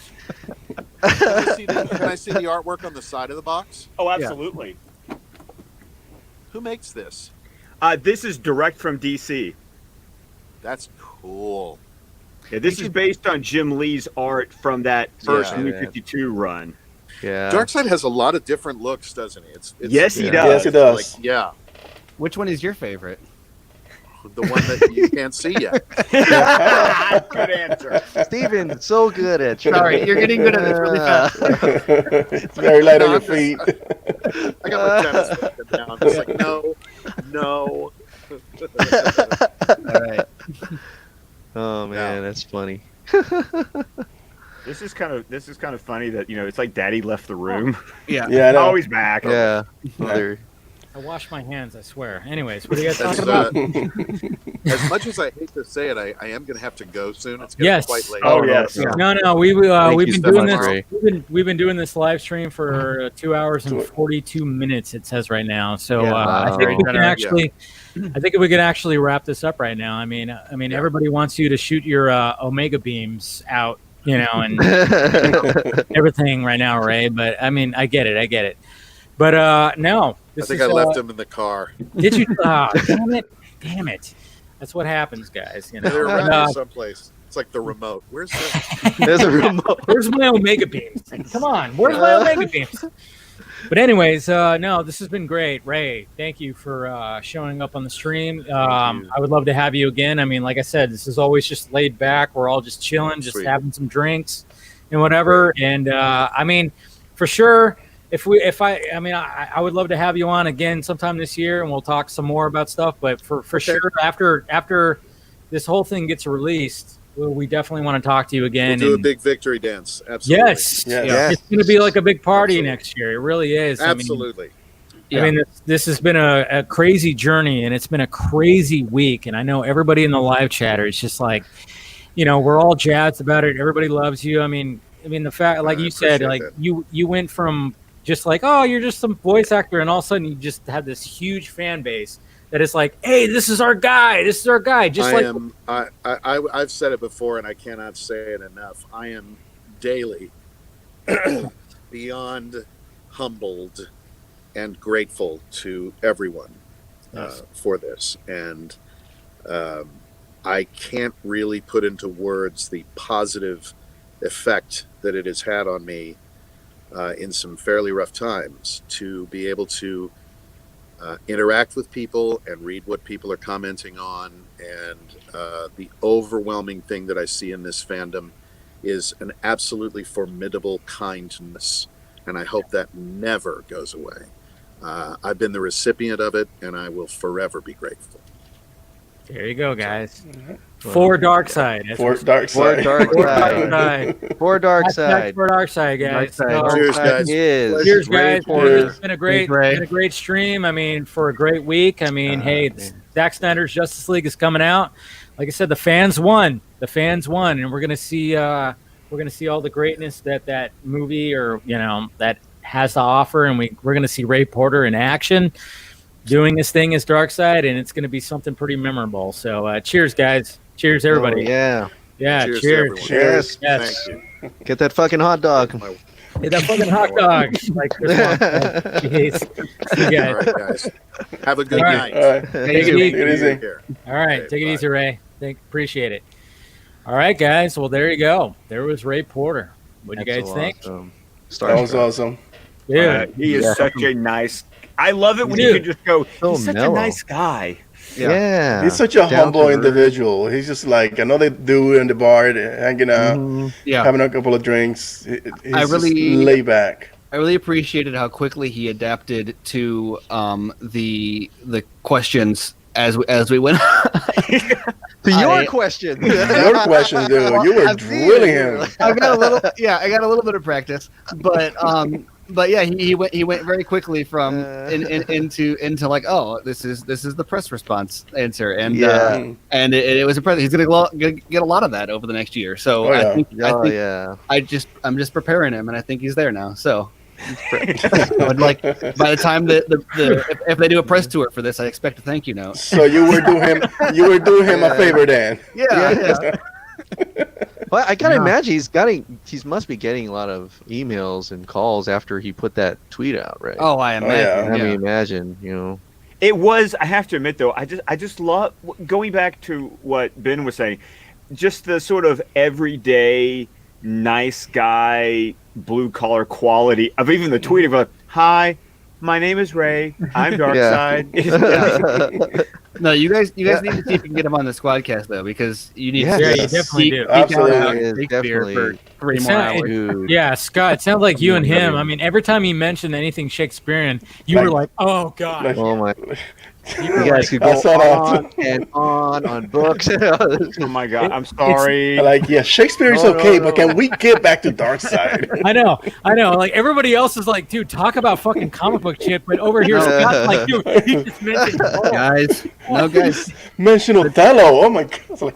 No, the trick is when he's talking about Othello to be like, that's very interesting. So how did that define your experience? And you noticed I did that. I did that.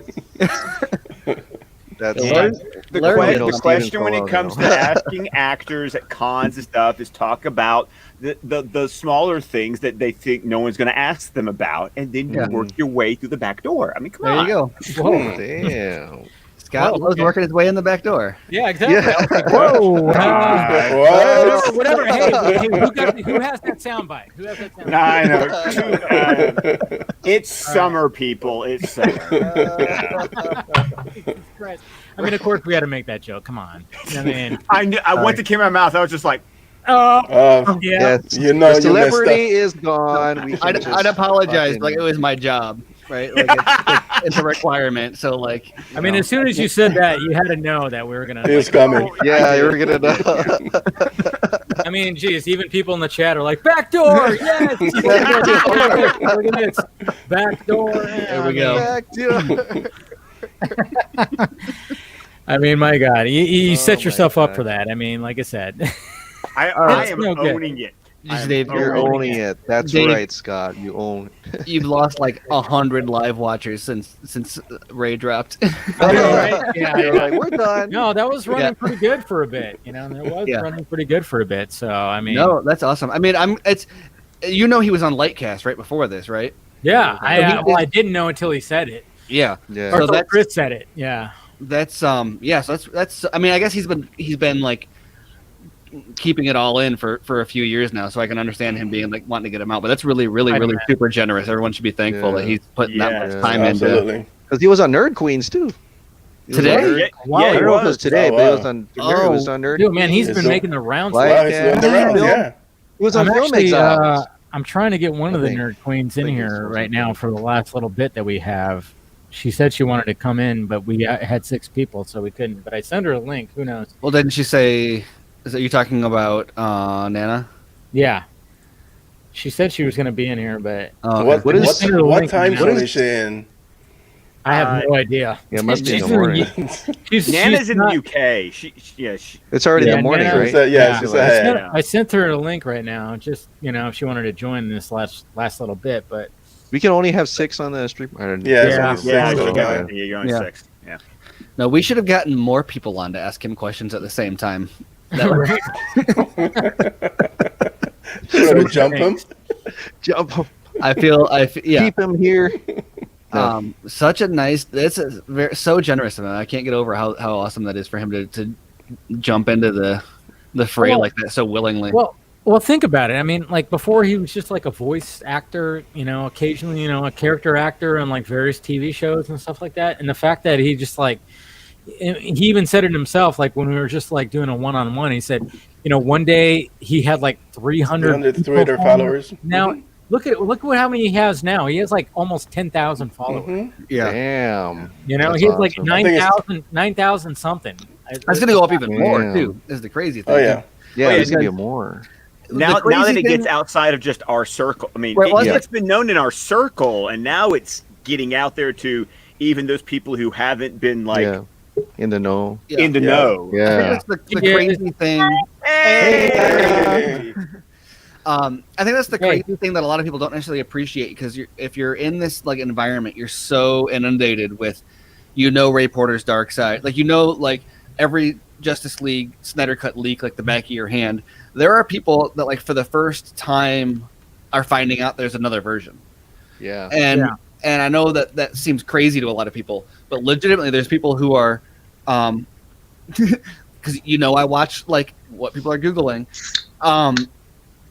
Snyder Cut is the like Google searches is going to skyrocket because people are seeing it for the first time. Like, wait, what is this? Why this is a thing? And it seems crazy to be like so every day, all day, Snyder Cut, and then have someone be like, oh, this exists, but like that's a real thing. And even people that are like DC fans, like read comics and stuff that just aren't inundated with movie news all the time, and so they're just finding out now that the Snyder Cut exists and a guy named Ray Porter was Darkseid and recorded scenes and dialogue and mocap 4 years ago. And that's awesome that they're hopefully he gets, all the love. I feel bad for him logging onto Reddit. That was, he seems like he's got Don't ever go to Reddit, man. he sounds like he's got a good spine about the whole thing, but yeah, don't read Reddit. Don't read the comments. Like as someone that never read the comments. Yep. Never. I mean, I try not to as much as possible. Hey, welcome, Nana. I'm saying that right? Nana or Yeah, not? yeah. Okay. Yeah. Okay. Whichever. I'll roll with it. You had Ray Porter, huh? You guys Anyways, had Ray Porter. I mean, you're almost the female version of Steven right now. I'm just saying. You have the glasses with the Zack Snyder hoodie on, and I'm so sorry. That was not a nice. No beard. Dave, that was very, that banana. That was rude. That was very rude, Dave. I know, totally rude. I know. That's the way. You guys setting me up with this because, like, I'm supposed to replace Ray Porter in this chat. Like, who wants this? The pressure is on you. On you. Oh, hey, Jarbo's in the chat. Oh, is he? What? Wait, so right. we're just I knew he was on Lightcast before that, but he was with Nerd Queens before this. So how long straight has he been live streaming today then? What time did you guys have him? We didn't have him on the live stream. We met Ray before. We met him at Comic-Con. Oh, We I met thought him you at had a Comic-Con podcast. They had him last on year. a long time And ago, we did. Well, he did stop by our Zoom party after the announcement, but he wasn't on our stuff. He wasn't on. Okay. Someone said that you had him. I thought he was on your show. Oh, okay. Okay. Well, it's still that was just my like bold idea because we were on a Zoom and we were talking and obviously celebrating and all that stuff and we were texting with Ray, obviously congratulating him on whatnot. And we were like, hey, you know what? We're having a party. Do you want to come? And just sent him a link. And so Ray Porter stopped by. So that was nice. I will tone down my congratulations just one notch that he was only on Lightcast and then Vodka stream for 3 hours. There you go. So slightly less impressive, but still very, very impressive. Slightly less impressive. No, I know. The impressive part here is how much Nana's playing it cool. It's like, yeah, Dark Side came to my party. Yeah, you're like, wait, a few had him drinks. first. Yes. You had him first. Yeah. Old news. Yeah. We've already talked. We actually met him. No. Yeah, exactly. No, but go for it. You gotta take it this way, okay? It's 8 a.m. here, so I'm just kind of like Waking up. I haven't slept yet, so. It's Wow. That's fine. It's been a crazy week. I Yeah. got the most sleep last night that I've gotten in like a few months, probably. It was kind of crazy. Yeah.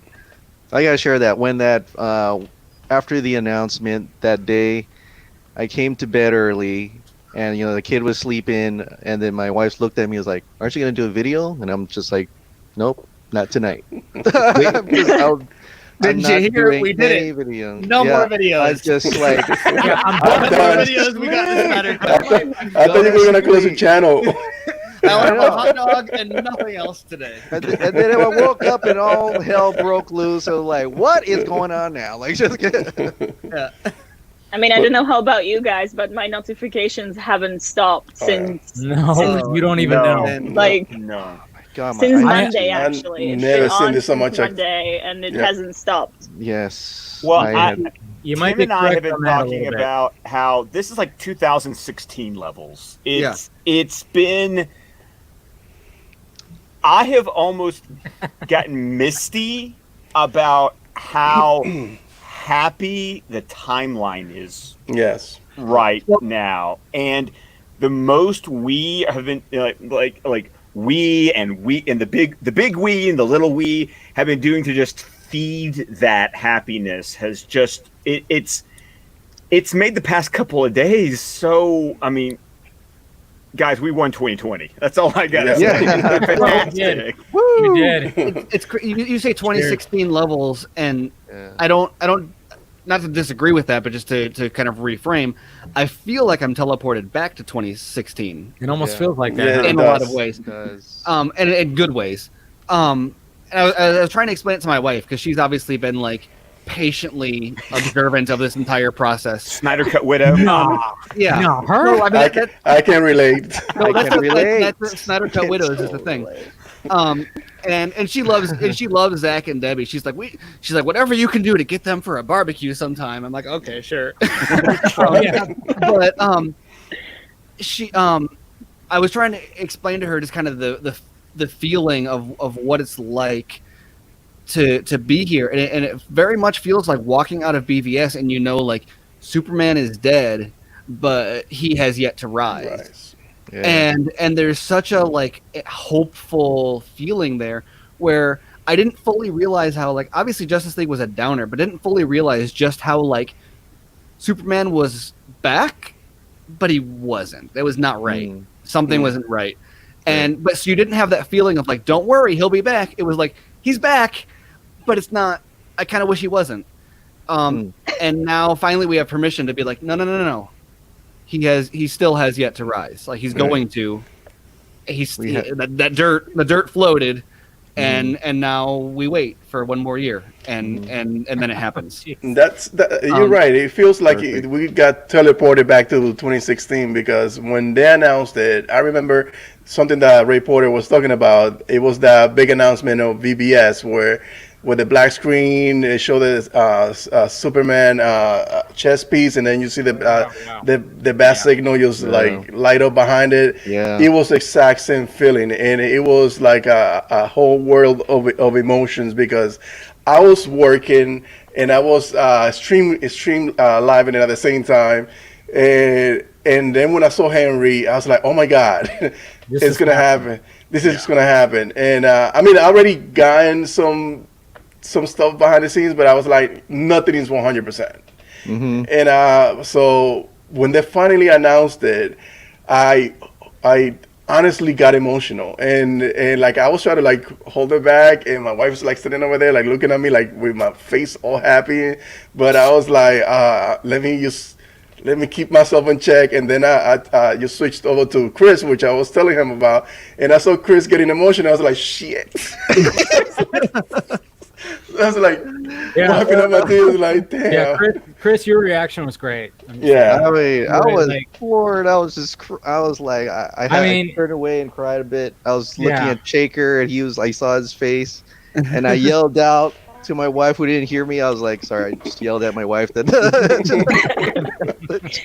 but I gotta say, this to me, this is 2016, but like 10 times 2016. Oh yeah, yes, because it's like the love for Zack Snyder. It seems to be a lot more positive.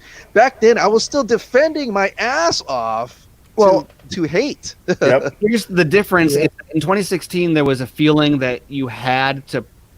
The argument has always been that Zack Snyder fans aren't DC fans, or that like Zack Snyder fans like hijacked DC in some way, or that like these characters, these Zack Snyder versions of the characters aren't true to DC, and the feeling now versus in 2016 is like you don't need to make that like you're not the underdogs anymore. Like the AT&T, the company that owns everything DC, said no, they're right. And Jim Lee said that recently too. He said yes. Can we praise Jim Lee, please? Yes, Jim absolutely.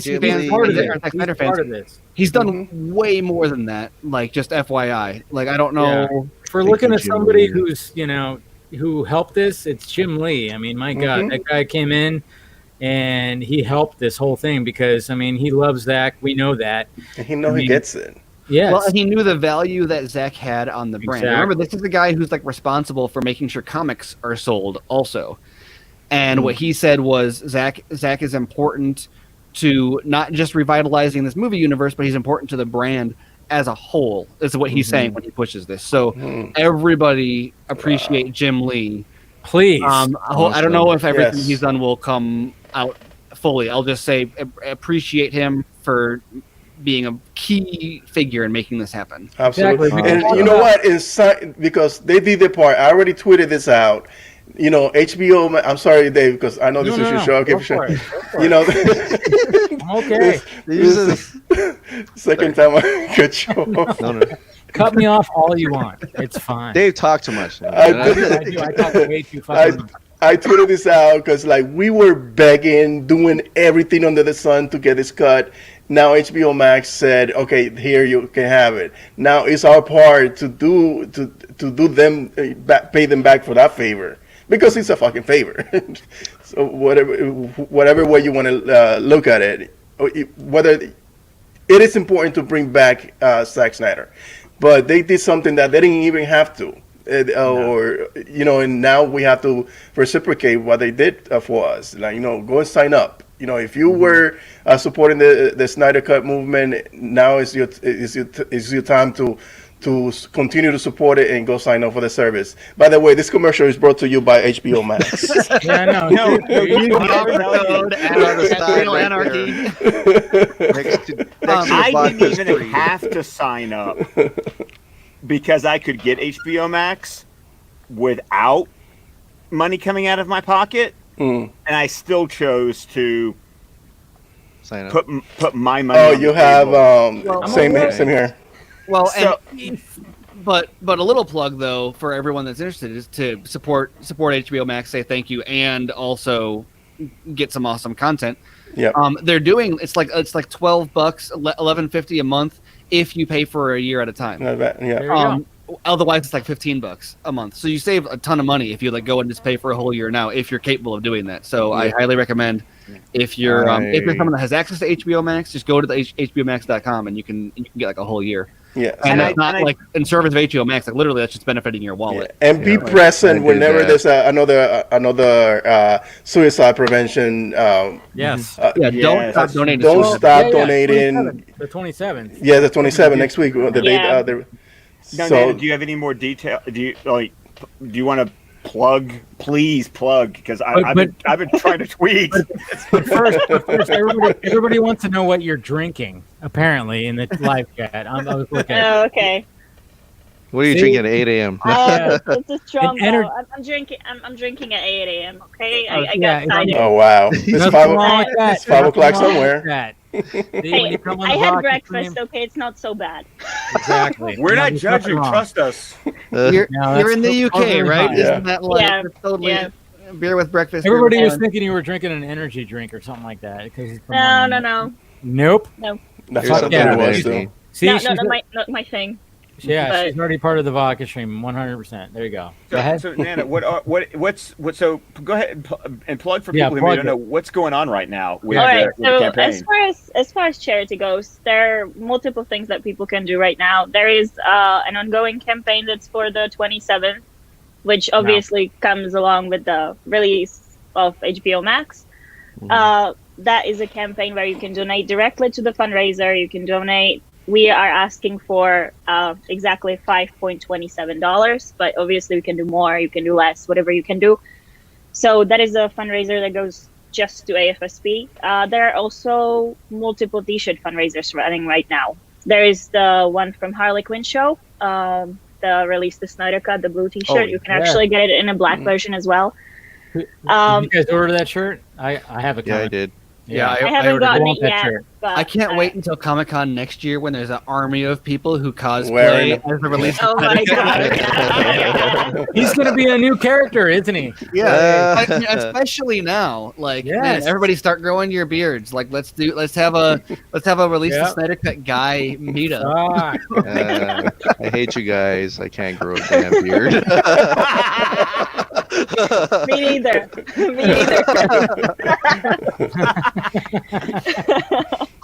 Yeah, no, but there are also two other fundraisers, I believe, that are going on. One of them was the one that was connected to #WeAreRTSC campaign. So that's the one with the people who are sending their art and their selfies, and there's design for that.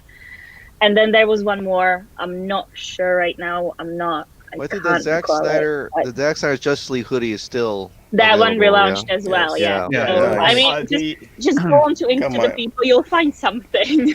Yes, I love this hoodie, and like but it's just getting just warm enough here now that I'm like, you know what? I should get a T-shirt version of this. So I might go. I have all three. I had to reorder 3 shirts and a hoodie. I had to reorder an All the God shirt. You know what I don't? Yeah. Oh yeah, because you're good job. What I don't have that I realize that I really want or need, and I think probably everyone should get, is the I Heart ZS shirt. Yeah, I don't know how I never got that. I have that. But you guys never got them. I don't know how I never got it. I think I don't have it either. I think because I didn't realize it was an Ink to the People thing until after. It was, it was actually it was launched twice. Actually, it was the very first one that we launched through that, and then it was relaunched this November, or was it December? I'm not sure now. But it was November, I think. It ran from November to December, I believe. But it was that one was, the first one was just iHeartDS. The one that we relaunched at the end of the year, that one had also something on the sleeve. There was, I believe, like release the Snyder cut on the sleeve. Yeah. Okay. I actually lost my first one, so I had to get the second one. I would have it somewhere here, but I would have to dig it up. But I mean, we can probably relaunch it if there's enough interest for it. Do it. Yeah, well, I take full responsibility for missing it the first 2 times, but I've been looking. I've been getting. I got a bunch of traction on. I tweeted that GIF of Ray. Like that was really this whole thing started. Nobody knew it at the time, but this whole thing started with that shirt and Ray ripping his shirt open at Comic-Con. Yeah. And I put that up the morning of before the announcement had been made, and it's one of there's a bunch of different things that like have stuck with me throughout this whole process, and that's one of them. That's and like watching him right? and his reaction to the whole thing, and like Ray's journey has been so amazing. Oh man, you saw him crying the other day. Oh yeah. Oh man, I got emotional watching that. Because oh my god, like, he got the worst of it. Well, not the worst because Zack, of course, you know. But also, Jay, he was Darkseid for 4 years. Yeah, both Rays, the Rays. Man. We love the Rays. Yeah. I actually, Steven helped me find out that my first release, the Snyder Cut tweet, was Ray Fisher. Like it was a Ray. It was a rave. So I'm getting a text that we should definitely relaunch iHeartDS, and we should add also iHeartRF to it. So yes, not bad. That's not bad. Wear that. They should. Yeah, you know what? That's a new closet. Really that's actually Since it is started that shirt because he started it. Yes, that would be great. That's actually a do a video of us like ripping a shirt. Little montage on there. I mean, to me and Paul, this is like really special, this particular shirt, because obviously it started with Ray, and then it was us who went to San Diego 2018, and we went there with those shirts. You were passing it out to hand them out. Yeah, so it's kind of like nostalgic in a way that you go back and you just think about it, like what it was like back then, you know. So but I think we can relaunch it definitely. Yeah, I think that so. Shirt's awesome. Especially the past few days, I've been reflecting on the image of Ray Fisher in 2016. No, that was in 2017 when it happened. Summer of 2017. Yeah. When he did that, not like knowing that like nobody really nobody knew what was going on. Yeah, what he was trying to say. What was going on. He knew. Yes. He knew. Well, and from the story that I've gotten, even he didn't necessarily fully understand what was like. 'Cause he didn't know fully what even happened until he saw. Like Ben knew the whole time. Ben always knew what was going on. But like the other actors were like didn't fully realize until like they knew Zack was gone and they wanted to support Zack, so don't take that away from them. But like they didn't know what they thought we were gonna get something not horribly dissimilar. It was just gonna be without Zack there like he deserved to be. And then not only was Zack not standing there to get what he deserved, it also was a total disrespect to him what everybody got. Yeah. But he was the first to what do you call it? The canary in the coal mine, or he was the first the shot heard around the world, like so anyway, I think I would agree. You realize that I will 100%. He was Paul Revere. Yeah. Dude, I mean, just imagine. Well, imagine this. This is one of the things that I've like even thought about too. Is like after all this, is when I went to see the screening of Justice League on the Warner Brothers lot. It was on like a Monday. And when I walked out, I felt like I got punched in the gut. I'm like, Jesus Christ. I mean, they de-Snydered the shit out of that. I got invited to the premiere, which was that same night. So I drive over to the premiere. I don't get in, but I get to see like everybody walking, all the actors. And the whole time I'm like, oh my God, do these guys realize this is not the movie that they fucking like shot? Especially Cavill. I mean, when I saw Cavill going, I'm like, dude, I'm like, you're not gonna, your face. Oh, okay. Your face is not pretty. I'm sorry. Okay. Anyways, but how early does the cast get to see it? Like, is that that's the thing. That's what I wondered. I'm like, have they seen this? But the thing is, though, only Deborah showed up to the premiere. Zack did not. When I didn't, she wasn't at the premiere. She was at the junket, right? Yeah, but she showed up to the premiere. Oh, she went to Her the and premiere? Charles. Yeah, she was there. Okay. She was at the premiere, but Zach did not, and that broke my heart even more than I already feeling. You know, the fact that he was not there. Like I remember just like taking pictures, and I was like, I didn't see Snyder. I'm like, yeah, this is. Or even Debbie looking at that like, dude, Yeah. this is. I mean, she had to do what she had to do. She had to do what she had What to she do. had to do, that was her job. Yeah. That was, Like I even know that Snyder probably was like, no, you go. You know, you should go. My But I mean, like, how Must have been this must have been torture, like hell. Yes. I mean, That's trying right. to see that. credit to Debbie though, because the version of the story that I got, so this is all open to multiple forms of interpretation, but from the same person that told me that Snyder had been fired like the night before I saw, like I heard that like the night before I saw the movie, and so I went into it like maybe it doesn't make that big of a difference, and then the opening shot of the movie, and I was like, nope, it's not. Nope, it's fine. No. It's fine. But from that same person, I heard that Debbie asked to be at the junket. I'll try. I'll try. And you look at what she, and so maybe that's wrong, but if you got to always give credit to them, because what you look at what she said there is she went to the junket, and the only question I even remember her responding to, or I don't even know if it was a response to, but just something she said of her own volition, was that these characters transcend any director. These characters and the mythos is more important than one person who's at the head. And she said, I hope that ironically, she said, I hope that people don't look at this and just try to pick apart what was Zach and what was Joss. And it's super ironic. Exactly. How that turned out. All anybody could talk about for No. That was a call to arms. There's probably like one or two videos. Let's do it. And I'm still going to get tagged in like 5 of those every day. Was this a Zach shot or a Joss shot? But we know. But she was. That's just who she is, right? Like she was trying to be a positive force and hoping. I don't know if she'd seen it or not then, but she was trying to hope that people would like. She didn't want to generate negativity towards them. Of course, she wanted to support Zach, but also she wanted people to not. She didn't want it to be like a big deal. And like Zach said in the THR piece, they didn't necessarily even think that they would end up here, like where we are now at that time. Mm-hmm. And so I'm not exactly sure why I started that story, but I think I think that's a big credit to her though to show up. No, she's a professional. It wasn't mandatory. She could have not been there if she wanted to, but she showed up and she tried to encourage people to be positive, and nobody listened to her, and thanks to that we're here now. But it's a good sentiment. Yeah. I mean, she knew the brand was important. Yeah. Yeah. One of the things I'm going to do is I'm going to go back and watch my first reaction and my follow-up video from that day as part of my little Snyder Cut series that I'm planning on doing.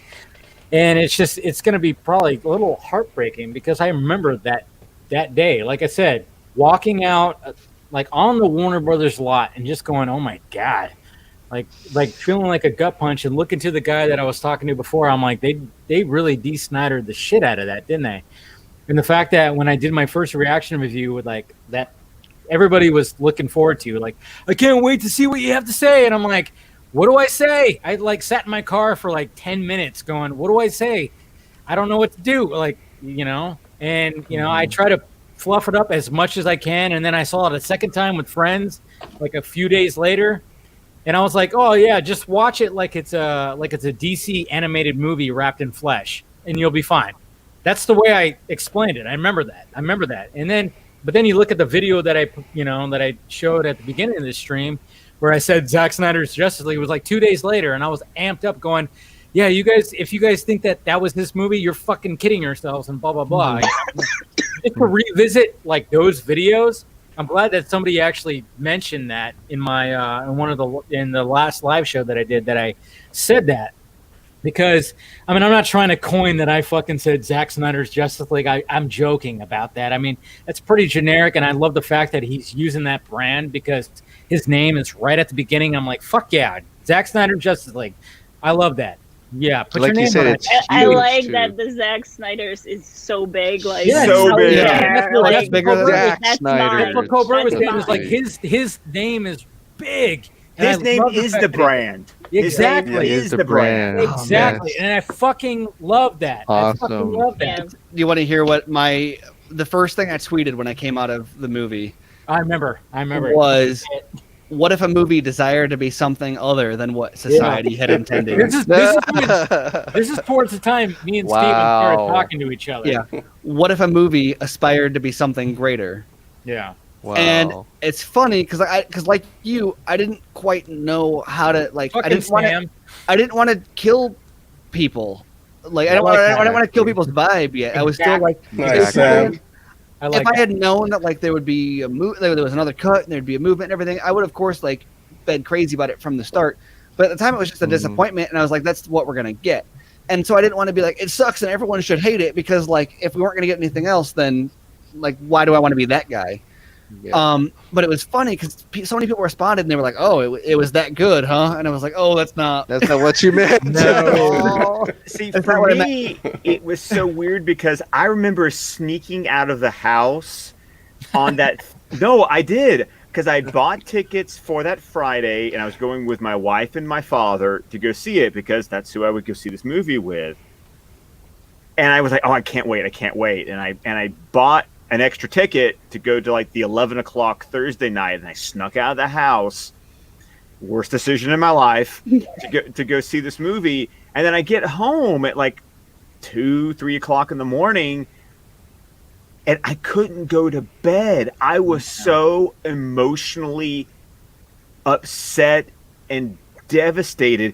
And then I had to go see it again the very next day and pretend like I didn't know what a steaming pile I was about to go watch, and I pouted like my children having to watch that movie again because I knew what I was in for, and then having to go and record a review. Oh my god. And have Tim basically go, oh my god, you can't. And I'm like, but I want to. You can't. But I want to. And I've never gone back and listened to that review, and I've never gone back and rewatched that movie. Those two times, that Thursday, that Friday, is it. Let me say something before you go, Steven. Like like when I saw it with my friends, I saw it with my friend Kathy, who was in the live chat at the beginning. She loves Henry Cavill. Okay. Mm-hmm. And when she asked me, she's all, how did he look? And I told her, I literally said, well, ... When she asked me when I saw it. And then we saw it that following like Saturday or something like that.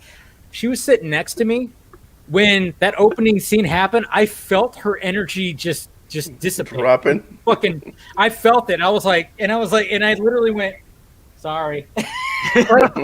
Because she knew, like, I was like, yeah, she knew, like, when she saw that opening scene when his face is all fucking weird, she was like, oh god. Yeah. Anyways, go ahead, Steven. What were you gonna say? I don't. It must not have been important. My reaction was different. My reaction was, I'm sorry. Why keep cutting people off tonight? No. You're good. It's part of the panel. Oh, okay, I'm sorry. Part of the panel, you got to cut people off. All right, so my reaction was a little bit different because I'm such a DC fanboy that I remember I did a video and I posted it on Vero, above all freaking places.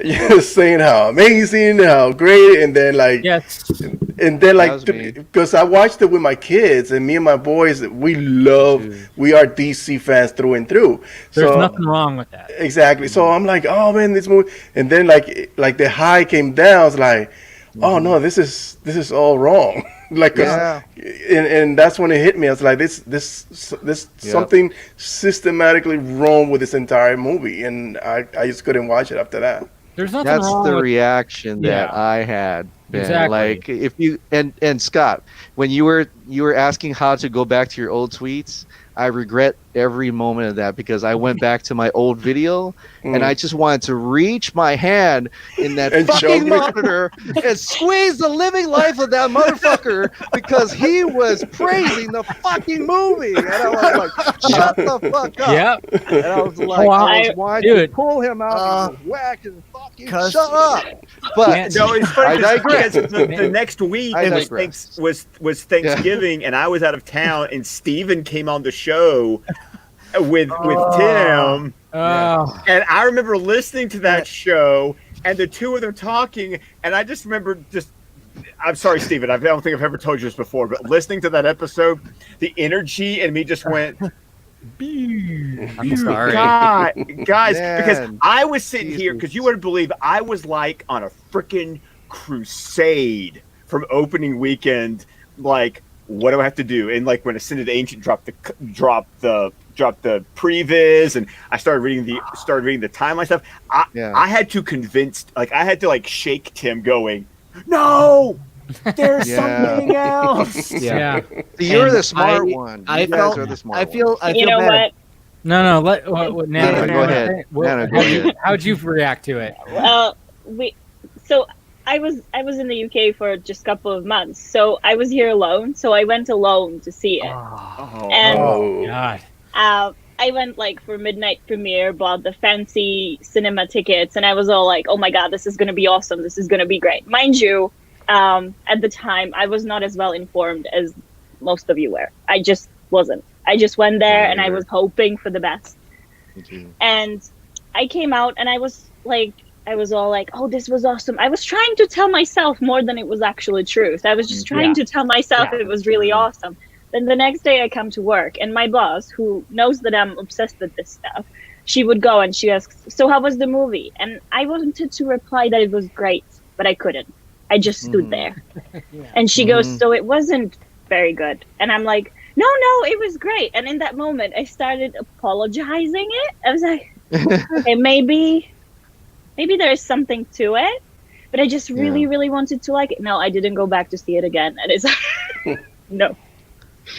I mean, I was on a high. My friends, my kids, but I knew there was something wrong. I think when I went back, courageously went back to my first, I said, "This is not a Zack Snyder movie." I'm like, there you go.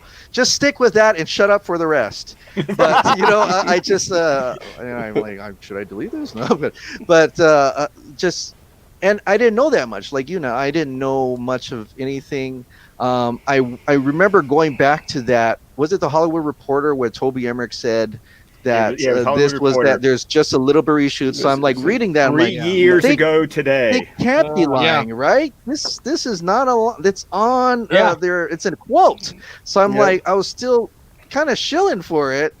And I just until the what is that? Robert Mata, what is it called that? Roberto Mata, the petition? Change.org. Yeah, when I first looked at that, and then I got in touch with Fiona, and then I just started like, there is another cut. There is something. Went back to watch Man of Steel and BVS. I'm like, this is not a Zack Snyder movie. But it was it was slower than your guys. I think. No, but that slowness, I think, allowed you to adapt a little bit better because, and I think Dave was a little bit similar to this, but maybe, I don't know how unique this was to me, but like Scott was saying, so he was so frustrated that show I did with Tim. For reference, for everyone who doesn't subscribe to the Squadcast, quick plug: if you're not subscribed to the Squadcast, subscribe to the Squadcast. I fucking hate that podcast. That's just because you haven't been on it yet, and we're going to correct that. That's all that happens. Those guys when are you guys going to have me on again now that it's out, so I can correct the record from my last appearance?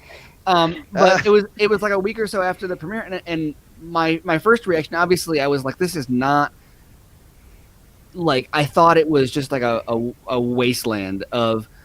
I have more to say on this in the near future, so I don't want to spoil the whole thing. But the quote that kept on coming to my mind after seeing the movie, and it was like stuff like this will come to my mind, and I'll chew on it for like days at a time because like I'm really obsessive like that. But is the scene from BVS where after the Capitol explosion, Clark is on the balcony and Lois goes out and she puts her hand on his chest and she says, "This means something." Yeah.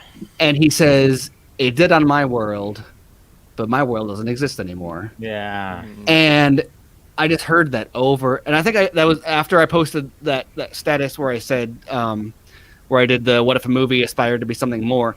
That was my next response. In addition to, as someone who, for the 6 months since that Hollywood Reporter article, had been writing every single, like, I was like crusading for, this is still Zach's vision. Look, the DGA says that he still has authority, and Toby Emmerich says that he's still involved, and Ben Affleck says you're an idiot if you think that they could change it that much.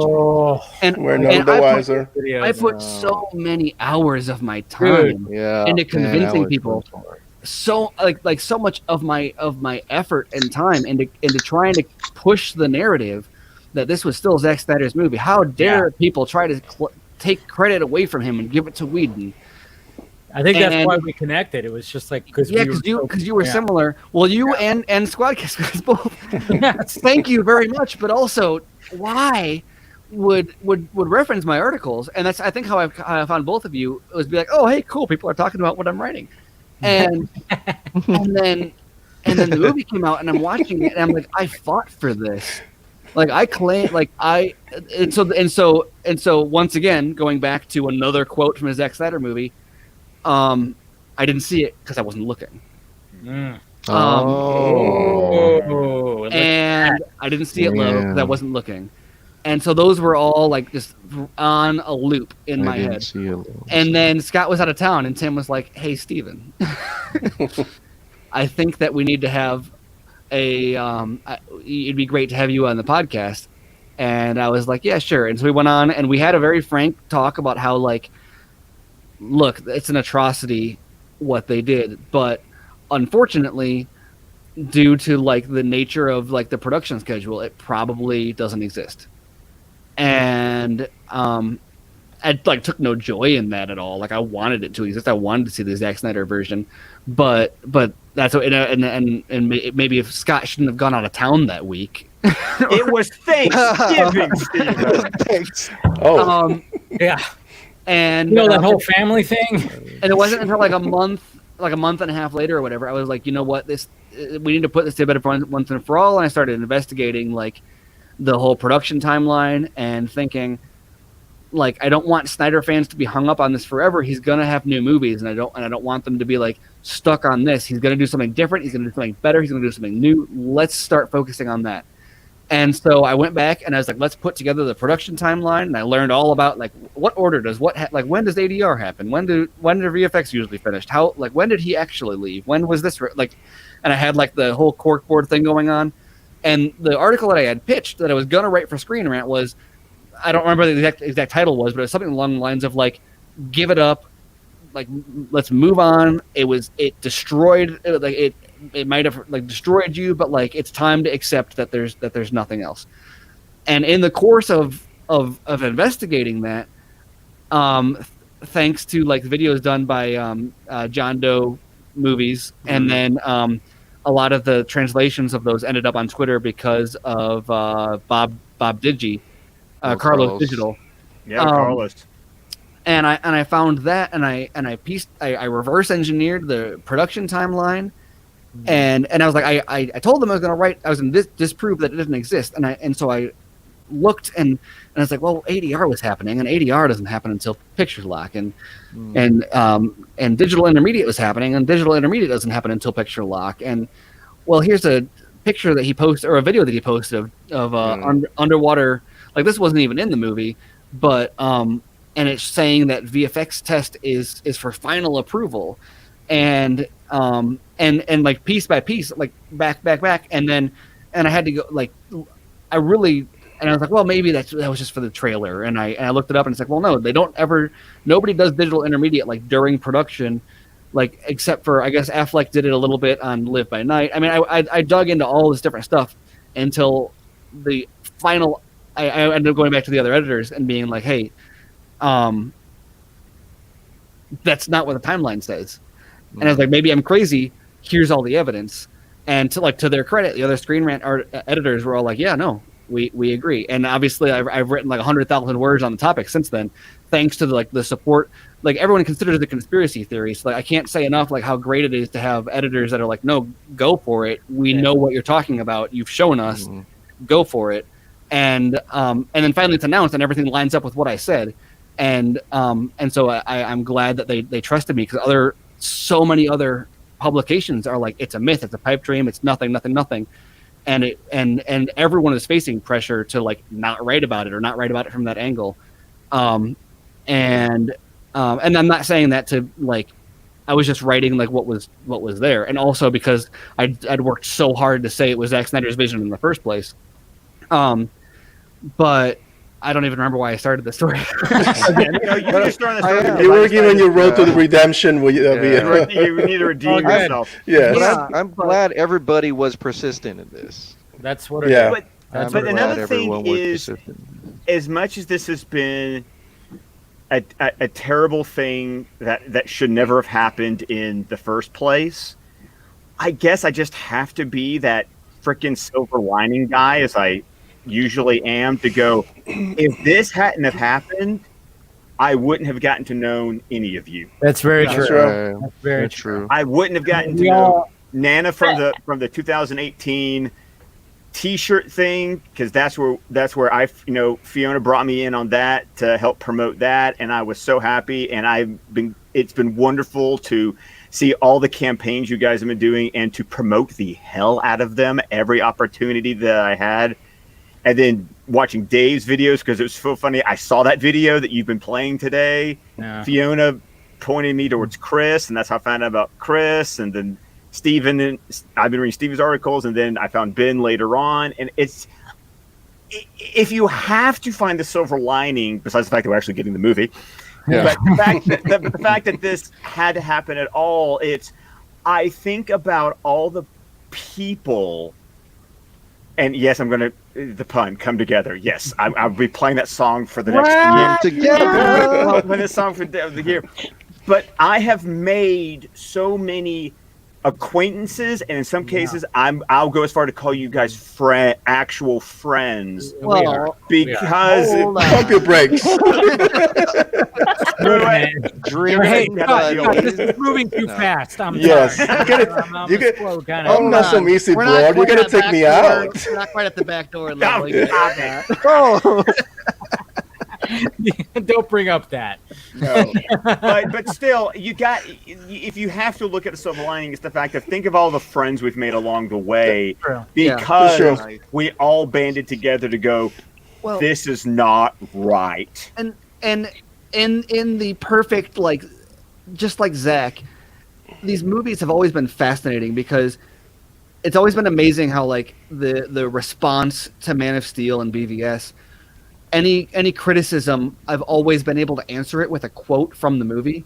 And I don't just mean like, oh, this quote explains it. I mean like someone will, like, you always fear what you don't understand, and like all like everything like the meta narrative in his movies is so thick that it's like the movies are they tap into something. And the fascinating part is, even like you're watching the Man of Steel live stream, he doesn't even always necessarily understand what he's putting on screen. You see him talking, he's like, the notion of this just really interested me. And it's a really heady thing to chew on. And you know that it's something that's in his head. And it is a vision that he has. And he doesn't necessarily understand it, but he knows that it's compelling. And he may not have the answer, but he does have the question. And he puts the questions in his movie. And then fascinatingly, the question always aligns with the reaction to the question. And so you look at Justice League, and it's like, what like, imagine if this happened to BVS, the narrative isn't even quite the same for BVS, but it happened to Justice League with Come Together and with the, like, all the different themes that we have there. All in.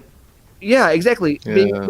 Being a meta narrative for the movement itself to unite and fight for it.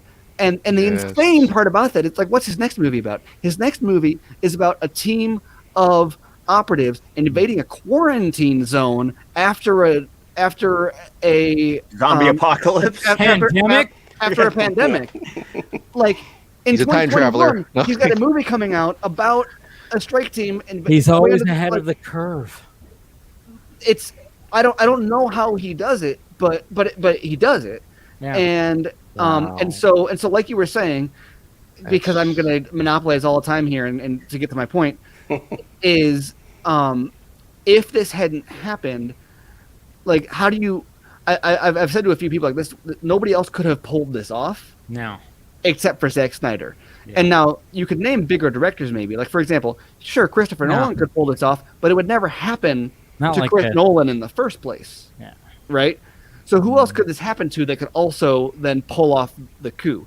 And so, while it's unfortunate that everything played out necessarily like the way it did, at the same time, it ends the debate on Zack Snyder fans aren't DC fans. It ends the debate on like Zack Snyder isn't like the debate is over because it was determined. AT&T came in and said, no, this is the vision. Mm-hmm. This is the movement. This isn't the strategy. This is the team. Right? Okay. Steven over here. They've never faced this before. This is not fucking us deep. united. Right? Like how? Damn. How? I don't know. I'll stop talking so someone else can talk. It sounds like a great article. I Sounds like it's great red headline. Yeah, I think he's putting something together. Or meta. I just think that like I know that what happened was obviously terrible, but look what we made out of it. Not just Dak. Look what we made out of it. I mean, we spent 2-3 years doing charity, doing these amazing things, and we ended up winning. So, I mean, I think that Warner makes Brothers the gave whole... you lemons and you made a Cadillac. Yeah.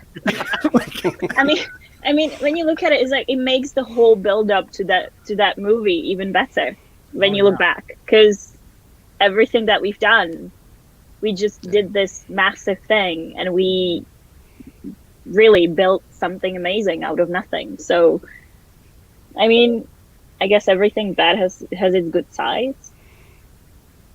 Well, it's true. It's like Scott said. You know, we made some friends along the way, because I did a video for one of the Faruqi brothers, because they're putting something together, and something that I said was that this whole thing, something good came out of this, and it was that it created this community, but more than a community, it created a family where you actually have squabbles with each other. You may not agree with everything, but we all rally behind Zack Snyder and to get his vision to where it is now. Eventually, actually next year.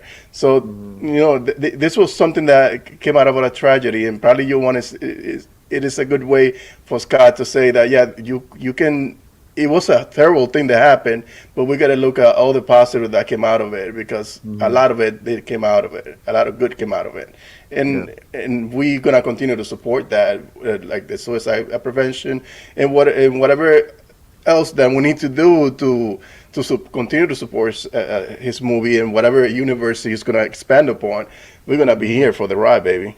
I mean, we gotta hype Army. We gotta hype, obviously, Zack Snyder's Justice League if it needs any more hyping, and there's the charity stuff. I mean, come on, a lot of work to do. And I'm still waiting on that Norse animated series on Netflix. Oh yeah, with Jay Oliver. Jay Oliver. Is it Jay Oliver or Jay Oliver? Now I'm like Dave. Oliver, whatever the hell.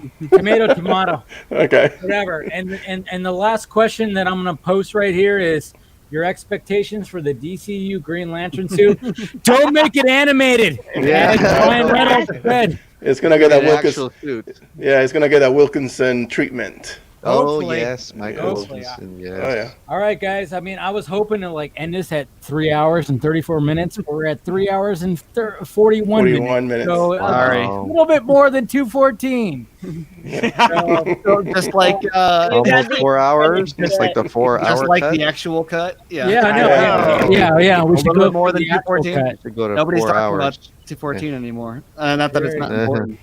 2:14 was a symbol, not a. Exactly. It had its time. It had its representation. It had its. It's a whole new thing now. But all All right, guys. I think we're good. I think we had a very successful stream here. I mean, thank you to Ray Porter, of course, who stayed with us. I mean, I thought I was just going to do a one-on-one and he was going to skedaddle, but he stuck around when I started bringing in people.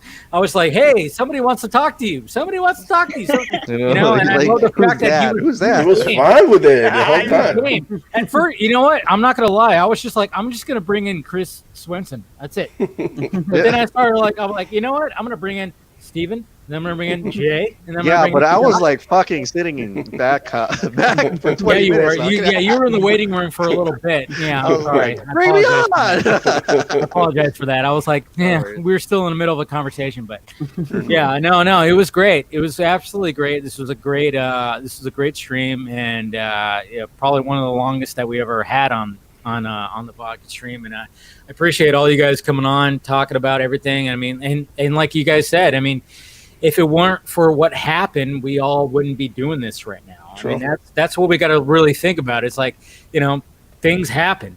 Things happen. I mean, like, we didn't want the things that happened to Snyder to happen, but at the same time, I think he would even appreciate, like, with the, with certain things. I mean, obviously we can go into the semantics of that, but I think he likes the fact that people have come together. Pardon the pun.